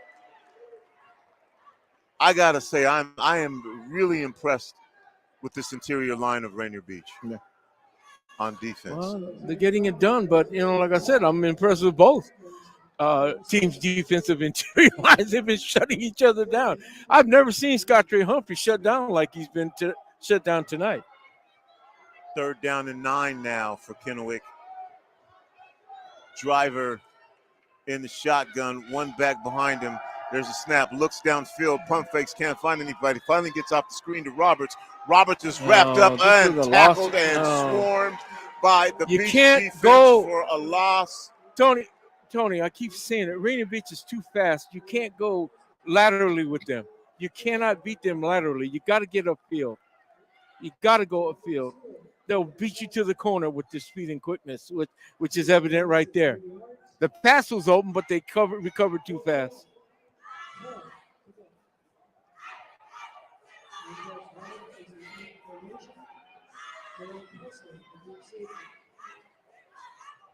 So 4th down now and about 12 to go. High snap gathered in. Here comes Beach. They get the kick off. Rolls over to the right side and stays in bounds. And then finally goes out of bounds, John. And we've seen this ball, and that's a punt of about 24 yards, 27 yards. We've seen the ball do some crazy bounces today. And if I'm not mistaken, Rainier Beach only had 10 kids on the only had 10 players on the field. One of them, they had 10, right? One of them they only had 10. Off I counted 10. They're lucky. Well, you don't get penalized for that. Huh? You don't get penalized for that. No. You can put but as few you're out there giving as up you want to. yeah. Got to learn how to count. All right, 2 backs now. Chance Guadez. And we've got a flag on the field.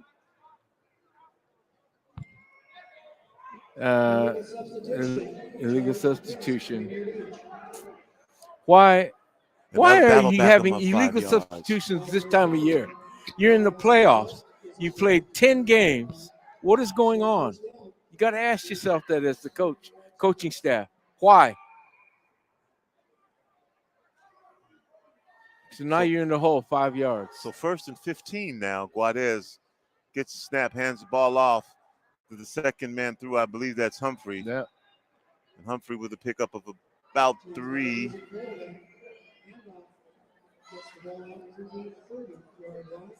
And they're going to say, nah, we're not going to give you all that forward progress.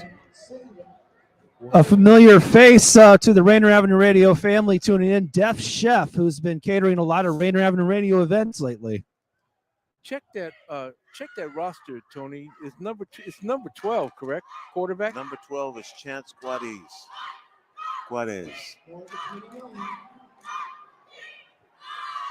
I got to get that right before his mom comes up here and hits me. No, she won't hit me. So just say, get the name. Ball is on the ground, and finally Guadez falls on it. And that's going to be another loss. And Rainier Beach now will be backed up a couple more yards. That'll bring up third down and about 16. And Guadez is going to come over to the sidelines. No. Still in the game. Just came over to holler at the coach for a minute. Ankle's fine. I'm good. Ball just hit the turf. Let me at him. Let me show him why I am first team all Metro. Guadez looks downfield, finds a receiver, tries to stay in bounds, puts on the brakes, but can't stay in bounds completely. That'll make it fourth down and about 4 yards, John. And the punting team will come on. And so, again, the Kennewick defense holds. Yep. Did a good job. Well, a couple of mistakes again. Fumbles. That seems to be the rhetorical statement of the day. 2 minutes and 11 seconds left here in the third quarter. There's a snap. The Beach punt. Good high one, too. High kick. That's about the 32. Fair catch called at the 32. And that is where Kennewick will begin. Dane McClure on the fair catch. So Kennewick will come back out on offense with the ball at their own 32.5-yard line.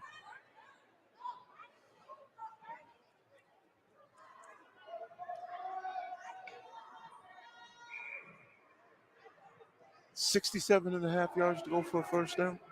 Yep. Let's see what happens. For a touchdown? Double wide touchdown. Right. Handoff inside. No. And wow. Again. Got a hold. I think we got a hold. And there's a flag on the field. As coach says, I see holding. The referees saw something. And we'll see if the ref and the coach agree. Yep, it's holding.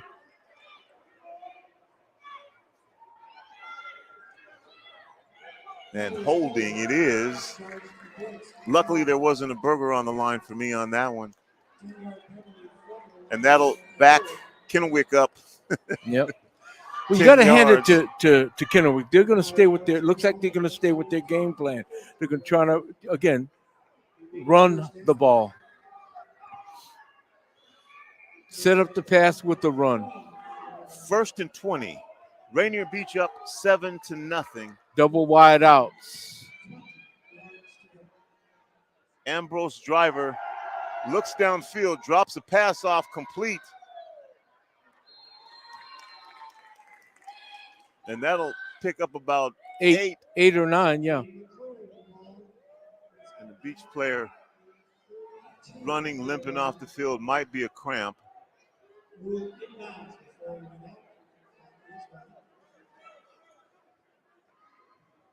Second down, 11 yards to go.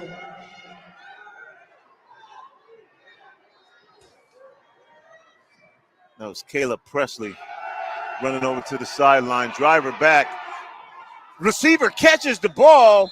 Nice catch there. Nice play. And again,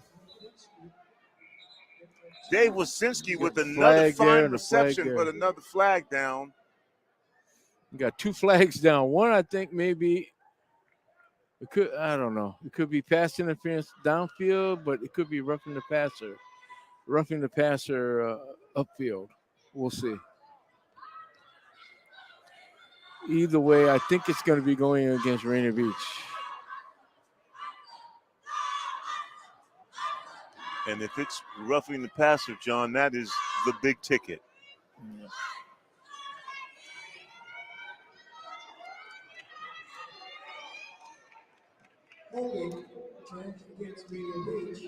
Yeah, personal foul.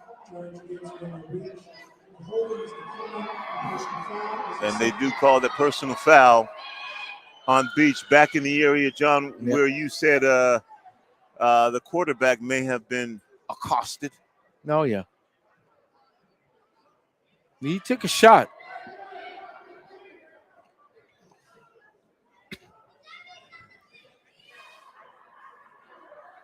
Got the pass off and a nice catch by Wasinski. Yep. So that's going to move the ball. So it's a 15 yards. And that's going to take the ball all the way into Rainier Beach territory. John, to the 43-yard line of Beach, the big ticket. Yep. Big penalty. Untimely penalty, too.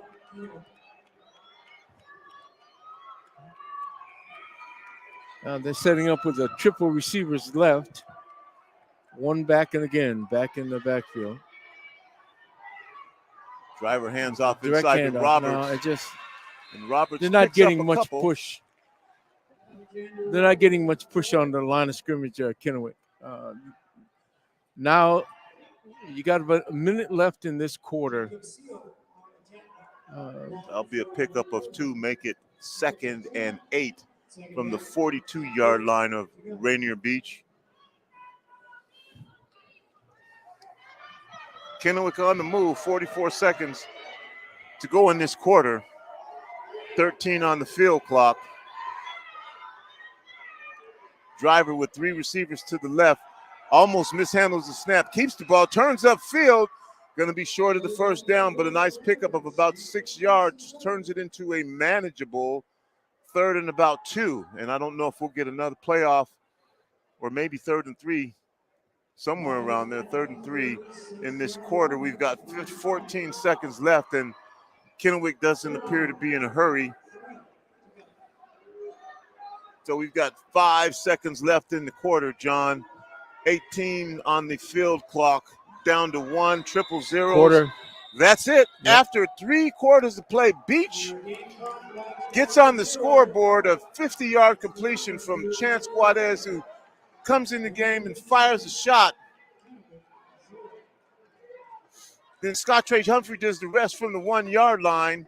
And after 3, Rainier Beach 7, Kennewick nothing. We're going to go to Daniel Bellis. Yes, sir. And as we throw the bracket back on the screen, everybody else knows who they're going to play except for Yelm, who is awaiting the winner of this one.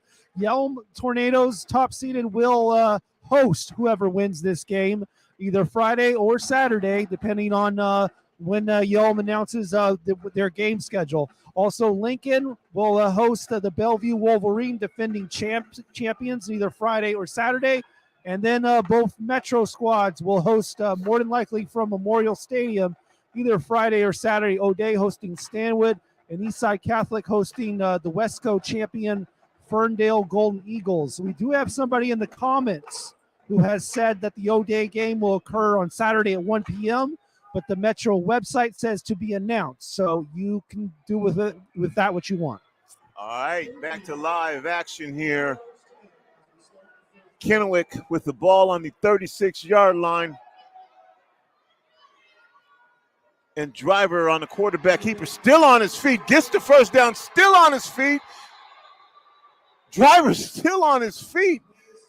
And they're going to say that he was stopped, but Driver picks up the first down. And they're going to mark that back to where, John? Looks like they're going to go back to the 29, where they say the momentum had stopped. But Driver kept pushing and eventually was pulled towards the end zone by one of his players. No. It's still a first down.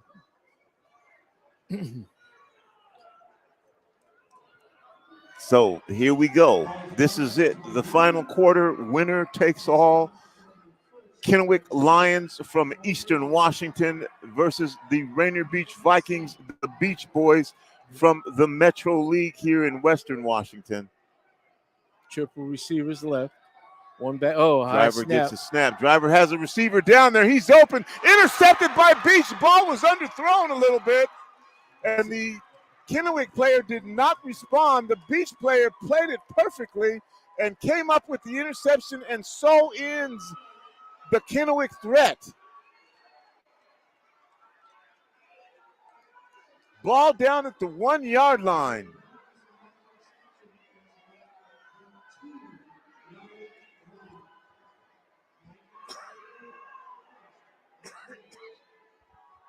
Well, John, they went for it. Yep, they did. And I guess that would be the other side of going for it. Yeah. Well, you know, they weren't getting much success on the run. They weren't getting any push. And like I said, Kennewick does throw the ball. So it's not out of their realm to throw the ball. But that was a pass was underthrown. Now you do have Beach backed up all the way to the 2 yard line. Yeah, I thought he rolled into the end zone, which would have given them a touchback out to the 20. They're calling him down. Yeah, I don't know. I questioned that one. And so I questioned that one because the momentum of the interception took him into the end zone. By rule, what I understand, that would have been a touchback because the ball took him into the end zone. He didn't go there on his own. You are listening to Rainier Avenue Radio .world. It's me, Tony B, on your play-by-play. And on your commentary and analysis, Yasutaki the Elder, the coach, Jay Yeezy. Well, thank you, Tony. I appreciate that. But, it's always good to be the elder. But it's better to be the greater.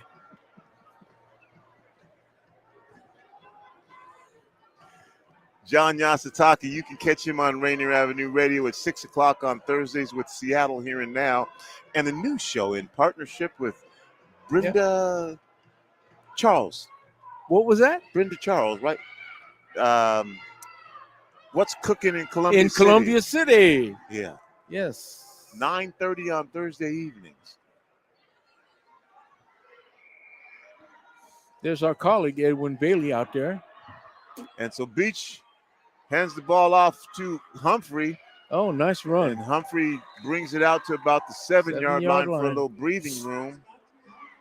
Little bit of breathing room here. Not a bad option when you're down in your own end zone to be able to hand that ball off to Scottre Humphrey. 2nd and 5 now for Beach. Started this at their 2 yard line. Got it out to about the 8. After the interception, as Kennewick was threatening, and Beach again, surprise, Scottre Humphrey, but Scottre Humphrey, wow. And again, Kennewick up to the challenge of dealing with Mr. Humphrey. I agree, John. This is the most I have seen him contained all year long. They have done a very good job of shutting him down. And, it just, like I said, one of them, he's the mainstay of their offense. So you got to give credit to Kennewick. And Humphrey coming off the field. They did their right film now. study. They knew, they read the tendencies. 3rd down. Humphrey on the sideline. Very important play right here. Guadez gets the ball, has a receiver open again. Oh, we might get pass interference right there. John, yes, we're going to get pass interference. As Naire Ballard had a step and then he was about to catch the ball, and the Kennewick defender said, not today, grabbed him by the arm. Yeah, that was a great pass. That was a great pass. So Chance Guadez fires a pass from the end zone about 40 yards and would have hit Naire Ballard, but he was grabbed by the Kennewick defender and called for a 15-yard penalty. That'll be 15. It won't be the spot of the foul. No, it's not a spot foul in interscholastic rules, but it is a first down, 15 yards. Not a bad play if you're the Kennewick defender and you're not chasing Naire Ballard 60 yards down the field after the catch. Yep. Double wideouts again. They got a spread formation on it. And hand off inside. Yeah, he got some running room now. That's one of the best runs he's done. If that's Scott Trey Humphrey, I can't see the number of this.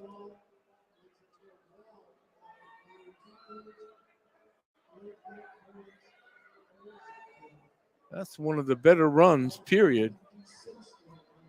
Duke King comes back into the game now for Rainier Beach. Second and a long 5.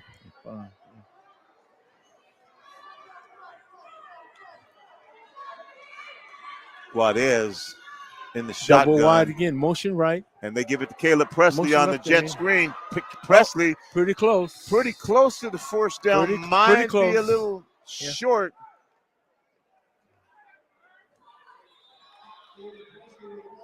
Uh-oh, we got a player down.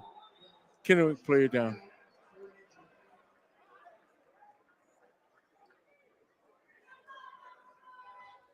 I don't think it's first down. I don't think so. Oh, they did. They They're gave him a gonna move it. first They're down, gonna give him Tony. the first down. Tony, yeah. I hope the Kennewick player is okay. It looks like he's in a little bit of pain, a little bit of discomfort.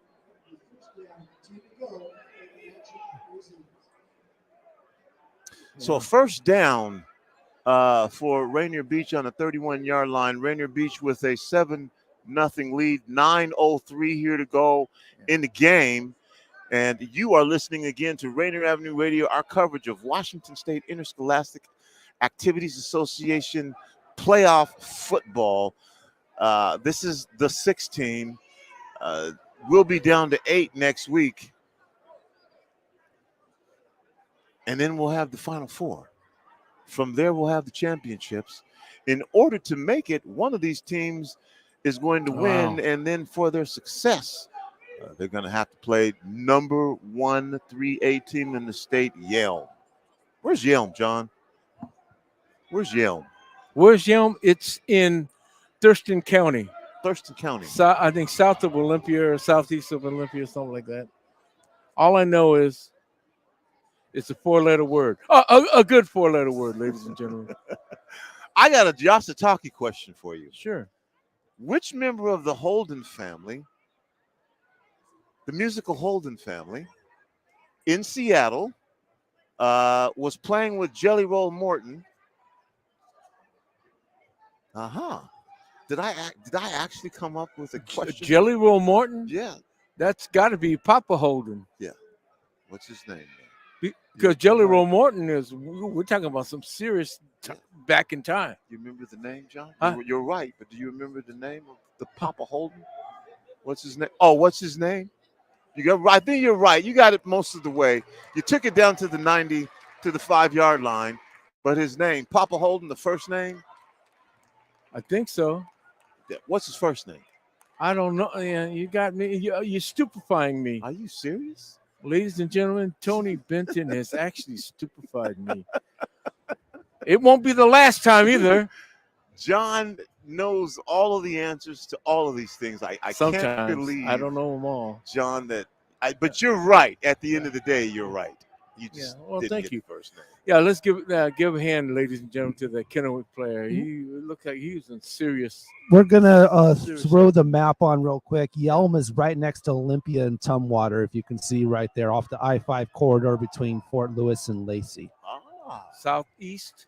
Okay, Did I say it right? Yelm Did I get it right? awaits the winner South, of right? this Southeast game. of There's a snap. near Handoff Thurston County, inside right? up to the 34, 5, 6-yard line Yep. for Rainier Beach. And again, that'll be a pickup of about 5 or 6. And Another penalty. another flag. And the unsportsmanlike. clapping of the Kennewick players means that it is probably against a Rainier Beach player. What? Why do you do that?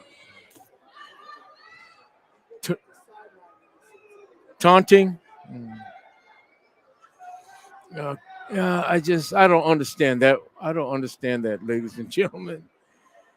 You're leading in the game. You've got the ball, and you're going to taunt the other team and get a penalty. Well, John, that doesn't these show guys much are class. 15, 16, If that's 17, 18 years old. on the other hand, I'm hoping that young man for Kennewick is not hurt or injured seriously, because he really needed help. He really needed help getting off the field, that young man from Kennewick. You know, so.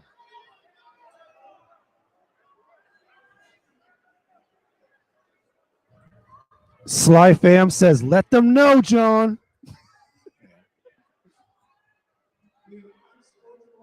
So we do have an unsportsmanlike contact. And, John, we know that, again, that is the big ticket. So that's going to take the ball all the way from 2nd and 5. And now it will be 2nd and 20.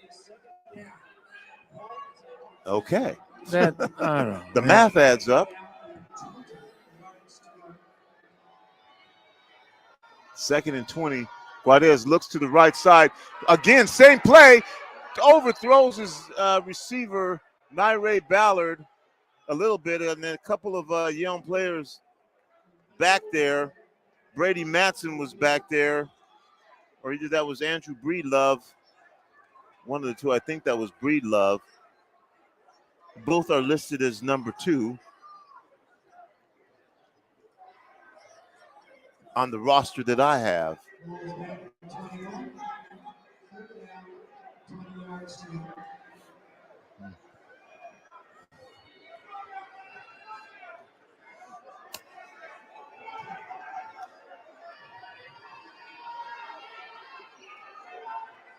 Third and 20 now for Beach. Guadez sets up the screen. That pass is intercepted. That pass was intended, I think, for Scott Trey Humphrey. He tipped it, and the pass was intercepted. Kennewick has the ball now on the 21-yard line of Rainier Beach. Oh, boy, John. Yeah, that was I don't know if Scott Trey Humphrey even knew there was a guy on near him, but he tried to tip the ball. He might have been trying to tip the ball himself. It doesn't matter. Kennewick did a great play. Made a great play on the ball and got it. Got the interception. And we've seen that play run by Beach before, John. Yeah. Very They successfully. scored on that touchdown last week, the other week. 73 yards. Yep. Driver hands off inside to Roberts. Roberts breaks a couple tackles, and the momentum builds now. And a penalty flag on the field after a pickup of about 8 for Alex Roberts. After the play, we'll see what this flag is all about.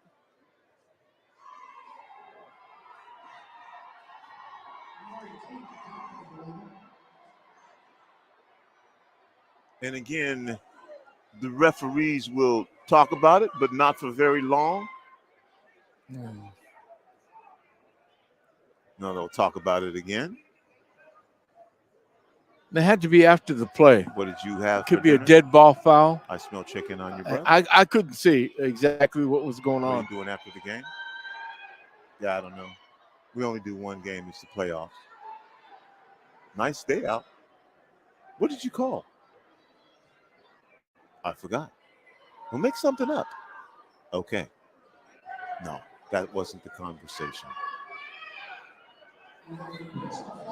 Personal foul against Rainier Beach, and that will be 15 yards or half the distance. Or half the distance.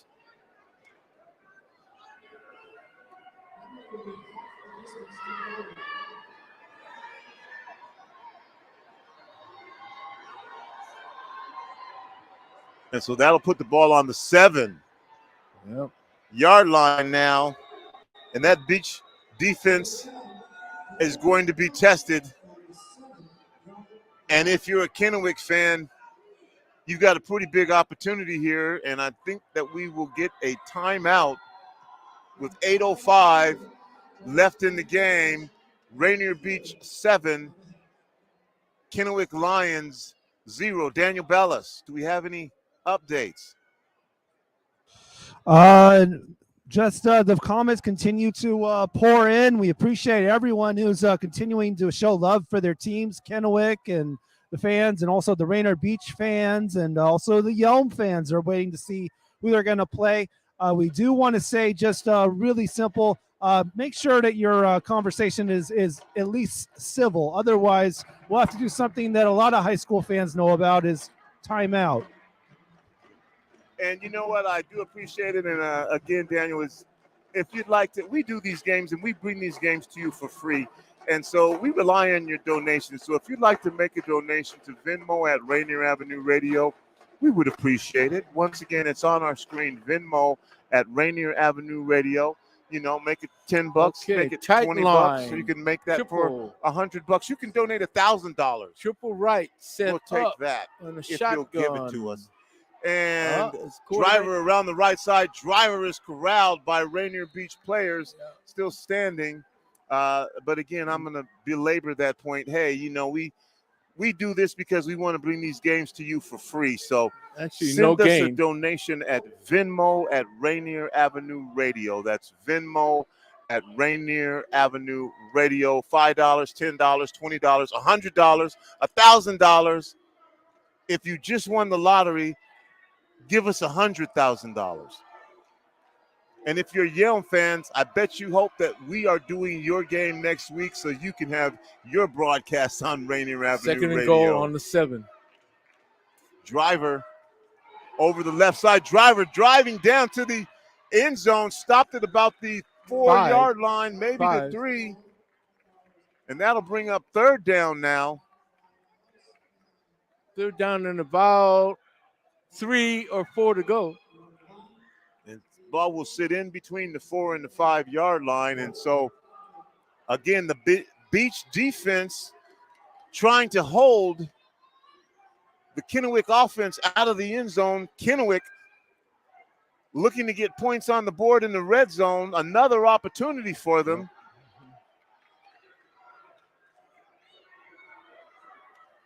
Driver in the shotgun, one back in the backfield. And the clock goes down to 0, John, and the quarterback was trying to give directions to the running back. Timeout? Did they get the timeout call? They got the timeout called, I think. So timeout on the field, and oh boy, that would have been a mistake.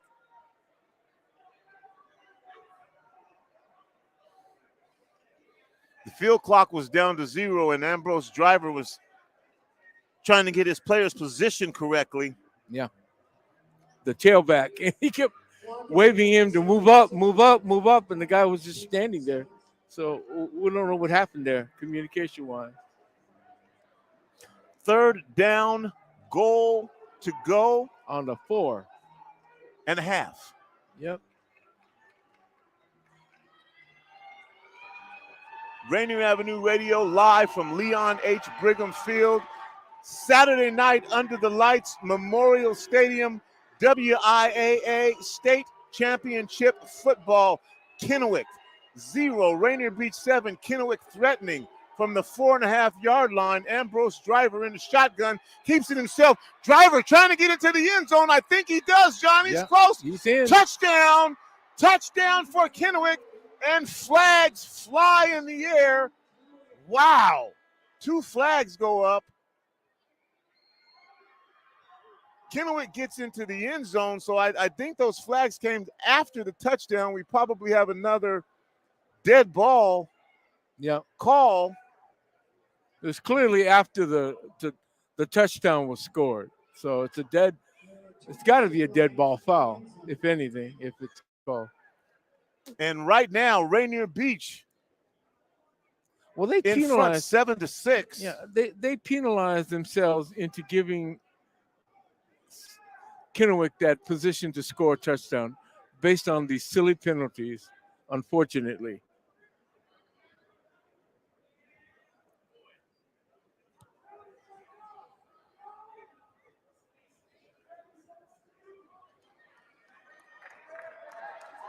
And that's going to go against Kennewick, and that'll turn that chippy shot of an after point into a much more difficult after point. Yeah, well, turnabout is fair play. So this is going to be interesting. So this is going to be a 35-yard after point try for Kennewick. after the 15-yard penalty. It's up. And it's it good. Looks good. It's no good. And it's no good. The referees say no, off to the right. Yep. And Rainier Beach in front now, 7-6. And John, again, you said Beach got themselves in trouble with the penalties, and then Kennewick turned around and did the same thing. I mean, you know, again, kids play with emotion, but you've got to be able to control it. You got to be able to control your emotion. That's why they're called kids. 15, 16, 17, 18 years old. And John, Yes. I think you summed it up. It's emotional. Yeah, well, and this game has been very emotional. tight. Yes, Yep, it has. tight. Two evenly matched teams, but you know what? Like you said, you gotta control your emotion. Well, control your emotions. Well, these are young kids, and like Don James says, I must be crazy making my living making my living on what 18 and 19 and 20-year-olds do. Same thing with high school young people. That was a handsome. But this living is as a good well. game. Yes, it Two is. evenly matched teams. Counter punching. And Beach with the big right hand lands a big blow. Yeah. Gets himself some point. Make a mistake. Kennewick comes back. Yeah. And then we have those penalties come into play, and there's the kickoff, and that goes back all the way, caught over the shoulder, doesn't fall down at the 15 up to the 17-yard line. That was actually over the heads, and that was a nice over-the-shoulder catch. Good catch, good recovery. You got to hand it to Kennewick. They've done a great job of shutting down Scott Trey Humphrey, a major factor in their offense, and they've really done a great job shutting him down. 6:07 left in this game. Rainier Beach Vikings, the Beach Boys, 7. The Kennewick Lions, 6. The winner of this game will go on to play Yelm, more than likely in Yelm. Is that correct, Mr. Bellis? Higher seed always hosts, yes. So that will be somewhere near Olympia. We'll tell you where we're going to be and what we're going to do at some point during this upcoming week as we move down to the final 8. Guadez at quarterback. Guadez hands inside to Scott Trey Humphrey. I believe that's Humphrey. And a flag is down.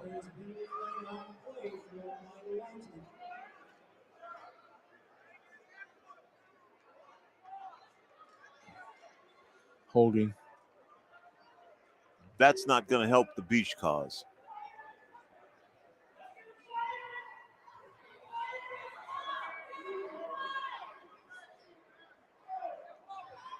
Holding against Rainier Beach. That'll back them up 10. And instead of 1st and 10 from the 18-yard line, that'll be 1st and 20 from the 8-yard line. Yep, On the 7. Can't make mistakes. Can't make penalties. Two teams that evenly matched. Mistakes, that's turnovers and penalties will be your downfall. Now they do put it back up to the 18-yard line. Instead of penalizing them 11 yards, they will penalize them just 10. I think that's fair.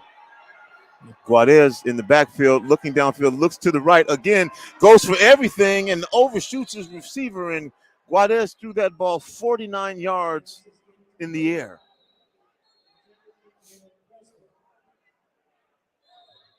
Nyree Ballard or actually it's Caleb Presley, couldn't catch up to it. But again, Jay Yeezy, you can see the confidence that Guadez has in that long ball. Yeah. He's like, I'll toss it, you outrun them and catch it. Yep. And you see that Kennewick is acknowledging the speed. Yeah. And they're double covering that outside receiver. Yeah, they are. They're allowing for that. But, the thing, what is thrown Rainier Beach off is that they can't run the ball. That's their bread and butter. They set up their pass with the run, which is pretty typical. 2nd and 20. Guadez hands the ball off inside. And again, John, the run goes nowhere on kind of a delayed draw. Yep. And that was going battled nowhere. up. Right. And so this defensive line of Kennewick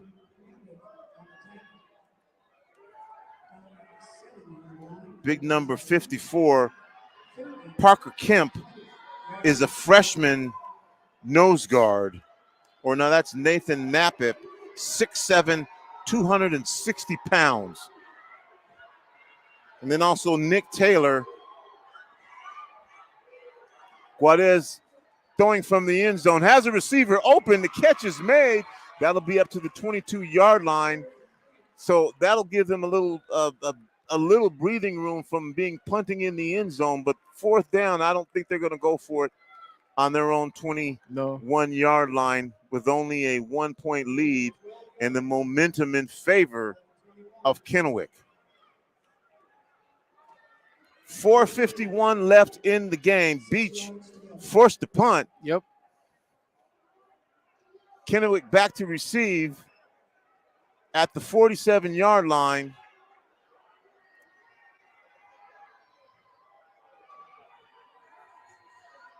High snap. Gets it off. It's partially blocked, or he was just shanked and downed at the 35-yard line. And, John, I don't know if that punt was blocked or if the pressure got to the punter, but he rolled out to the right. 37. About the 37. Well, I think that rusher, that high snap, threw it off. Again, a high snap, threw everything off. And he did get pressure. Kennewick did a good job of putting pressure on him. And so Kennewick now with the ball in excellent field position. 4 minutes and 24 seconds left to go in the game. Kennewick trailing 6-7. Rainier Beach.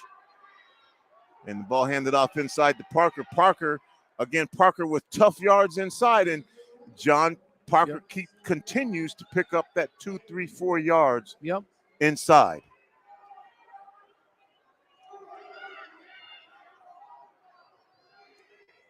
And you can see the energy of the Kennewick players. They are fired up. And same thing on the Beach sideline. They're not looking to press it off. John, we got a game.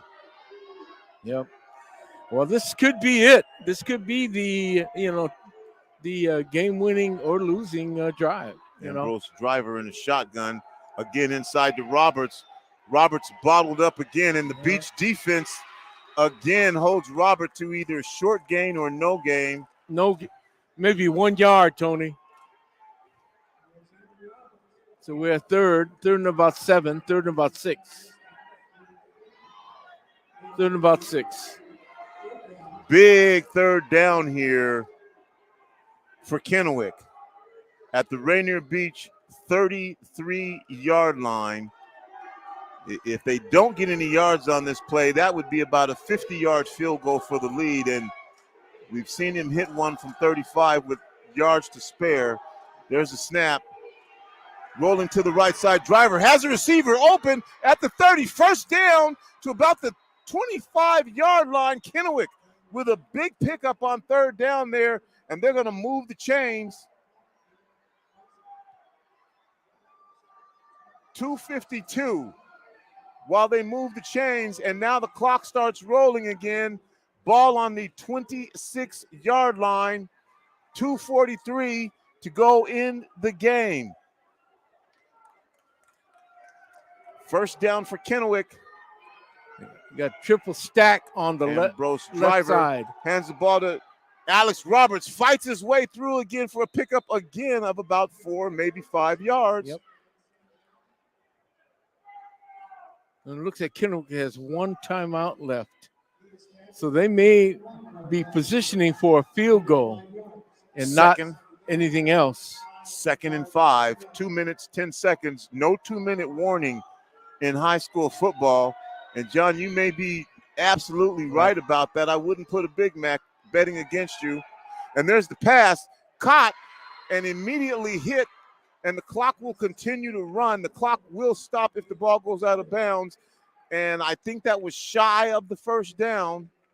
Yeah, he called it inbound, so the clock is going to keep Clock running. continues to run. 1:43 left. Ball at the 22-yard line. About a yard to go for a first down. It's 3rd down now. This is a big play here. Handoff inside to Roberts. Roberts picks up the first down. He got the first down. And the clock will continue to run as soon as they get it set. And the clock is running now. 1:22 left in the game. Ball on the 14-yard line. We've got a timeout on the field, John. And what a way to end this game. Been an exciting game all game long.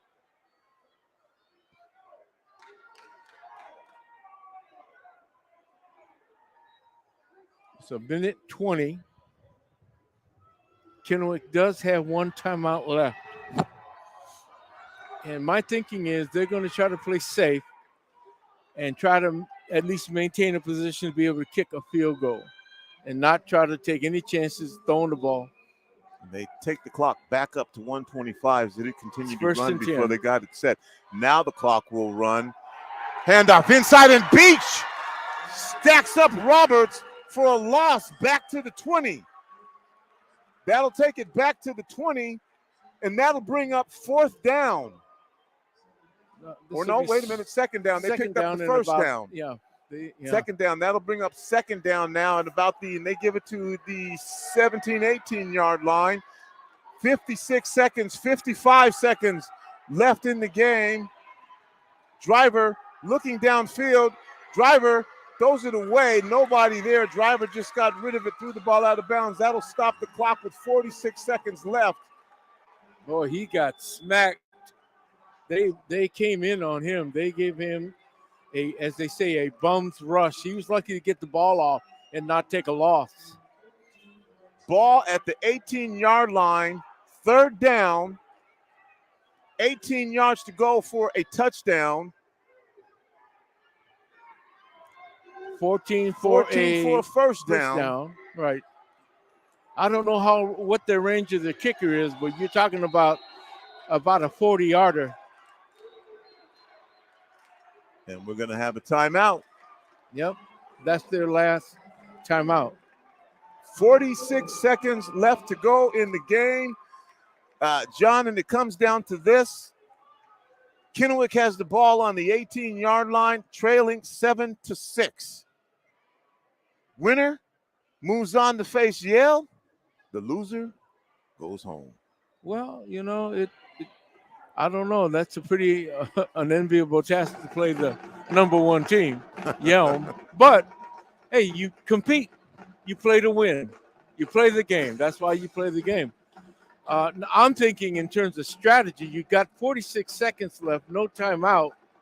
I don't know why they didn't take it off, but there's no timeouts left. You're looking to at least stay in position to be able to kick a field goal. At least I'm thinking that way. Rainier Beach is thinking just the other way. Conversely, stop them from gaining yardage. All right, 3rd down. And pressured, throws a pass into the end zone, and it's overthrown. That's going to bring up 4th down now from the 18-28. That'll make it about a 35-yard field goal to try if they elect to go for it. They hit one, or they missed one, actually, from 35 earlier on an extra point after having the penalty set them back 15 yards. So this one will be for all the marbles. Ambrose Driver on the hold at the 35-yard line, at the 25-yard line. The crowd making noise. There's the kick. And I don't think the kick was any good. However, Rainier Beach jumped offside. However, Yeah, Dick there was an Plucker, offside neutral penalty, zone which is- infraction on Rainier Beach. Why? You have to ask yourself, why would you do that? So he'll get another try. 5 yards more in. And that one was actually off to the right. But offsides on Rainier Beach gives him an additional 5 yards. And so now it'll be a 30-yard field goal.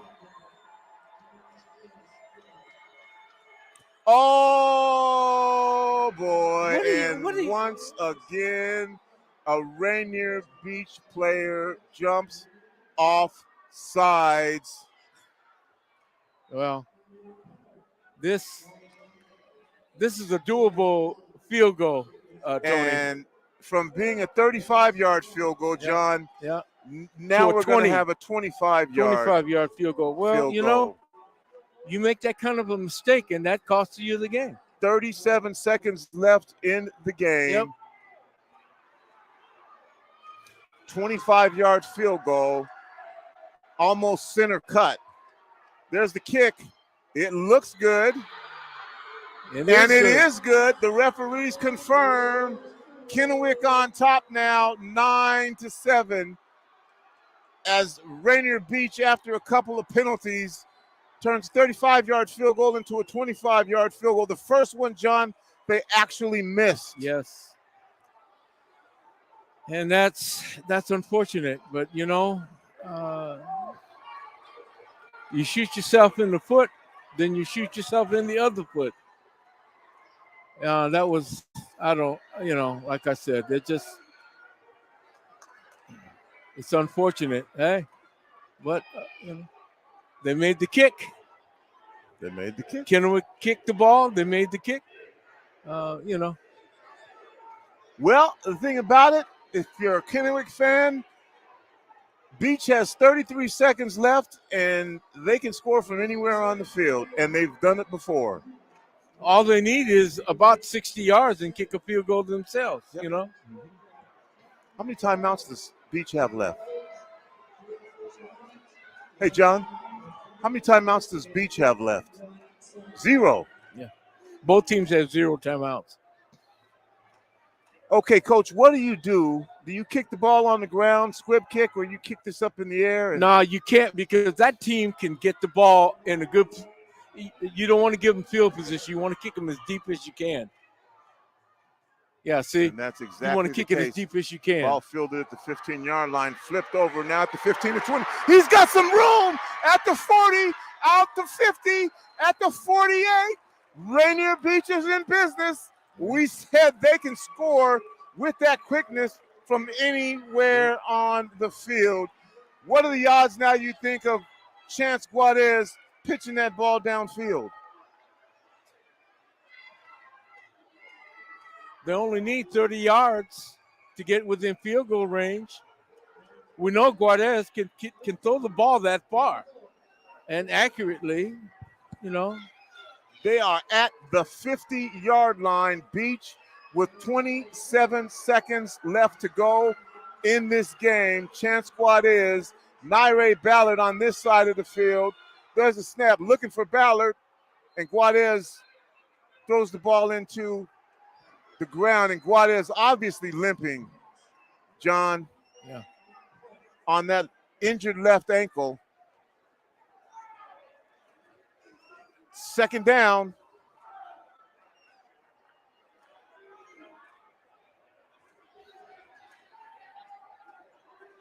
They have not yet started the field clock as the referees are discussing something. Penalty. Oh, it looks like a motion penalty. Yeah.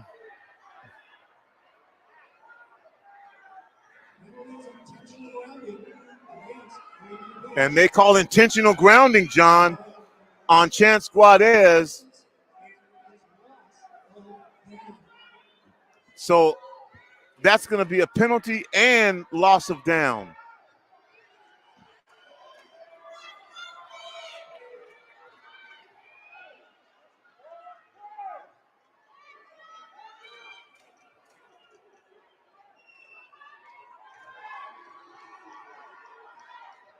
So that's going to be about an 11-yard penalty. That'll back it up to the 39 now. And 22 seconds left in the game. Beach on the 39-yard line. 3 receivers to the right on the right side of the field.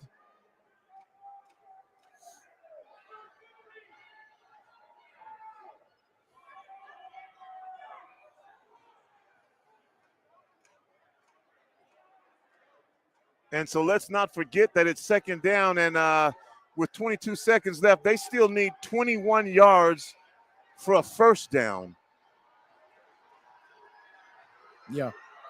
And Guadez back. Guadez fires the pass. That's going to be caught and not out of bounds, or they're going to say out of bounds. Yeah, he is out of bounds. They're going to say out of bounds. That pass was caught by Caleb Presley. So Beach is still in business. Caleb Presley makes the catch. Third down now and 5 yards to go. 16 seconds left in the game. Ball at the 44-yard line of Kennewick. Guadez with 3 receivers to the left. Caleb Presley to the right, looking downfield on that bad ankle. Throws the pass, throws it into the center of the field. We've got a flag. That'll stop the clock. The catch was made for the first down, John. Yep. At the 38-yard line. I think it's pass interference. It may be pass interference. 10 seconds left in the game. What?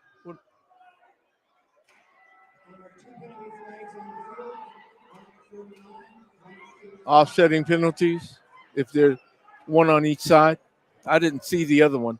I saw what happened on the receiver, probably pass interference or holding.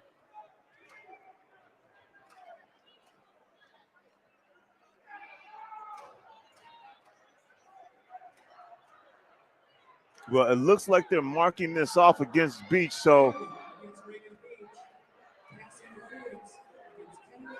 Yeah, offsetting penalties, Tony. So with 10 holding seconds left. And Rainier Beach and pass interference. They'll go back to the original line of scrimmage. 10 seconds this left. Is the last. This will be it.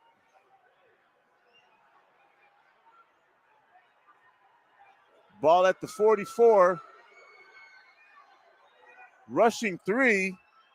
Pass to the sidelines is caught, bobbled and caught and out of bounds at the 39. 6 seconds left. At the 39-yard line. That was well done. That was well done to get only 4 seconds off and get out of bounds and get a first down. That was well done. Now Kennewick is playing. They've got 4 deep. And they're going to bracket anybody out there 4 deep. You got 2 deep and literally 4 deep. So you've got Naire Presley on the wide side receivers. You've got Naire Ballard. Again, a throw to the sideline. That's incomplete. 3 seconds on the clock now. John, there's only time for one more play. He's going to have to chuck it into the end zone. Well, either that or they're going to have to take a 54-yard field goal.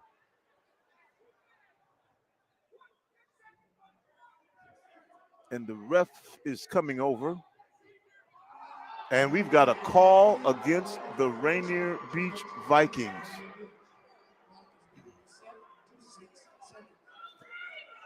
Penalties. They call it illegal procedure on Rainier Beach. So that 54-yard. That really doesn't hurt because it does stop the clock, a penalty. Well, it had it. This one, I think, will have to go into the end zone. They'll set the clock back to 6 seconds. And Guadez throws it out of bounds. Nobody there. Miscommunications. Back to 3 seconds left on the clock now. What is that?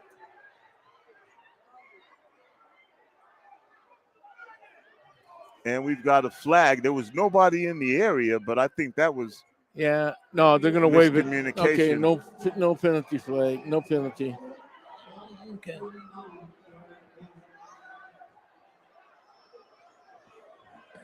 And John Kennewick 3 seconds away from once again coming over here to the west side and pulling out a victory over a Metro League team. Yep. And again, they were pretty, like I said, they're evenly matched teams. Again, the mistakes. Remember I said it, mistakes. Penalties and turnovers. Penalties have basically blemish Rainier Beach, unfortunately. This will be the final play of the game. Guadez trapped in the backfield, gets away. Guadez looks down, fires the ball in, not into the end zone, and that's going to fall harmlessly to the carpet here at Leon H. Brigham Field Memorial Stadium. Kennewick has come over to the west side once again and pulled off the victory. Well, those two offside penalties on that field goal try, you can point to that as the game changer. Well, if you've enjoyed what you've seen and you'd like to donate to us, please do that at Venmo at Rainier Avenue Radio. We bring these games to you free. We're a community radio station, and we would certainly appreciate your donations. If you're from Kennewick, how would you like us to go down to Yelm and broadcast your game from Yelm? Since Kennewick is kind of our east side home team, maybe that'll happen. We'll find out where we'll be next week as Kennewick will move on to take on Yelm. Rainier Beach loses 9-7 on John. Just a great game, though. Yeah, it was. But again, you got to have heartache for Rainier Beach. Those two penalties offside gave Kennewick enough distance to kick the winning field goal. Yeah. I mean, it just – and the first one was actually missed. Missed, exactly. And you just can't make mistakes like that in a game that's that tight. This is that tight. I mean, it just you can't do it. We're going to go to Mr. Daniel Bellis for a quick wrap up here. Yep, and there is your final bracket. The Kennewick Lions will be at Yelm either Friday or Saturday. The Bellevue Wolverines, defending champions, will be at the Lincoln Abes that on Friday or Saturday. And a couple of Metro teams will be hosting contests. Stanwood will be here at Memorial Stadium against the hosting O'Day Fighting Irish.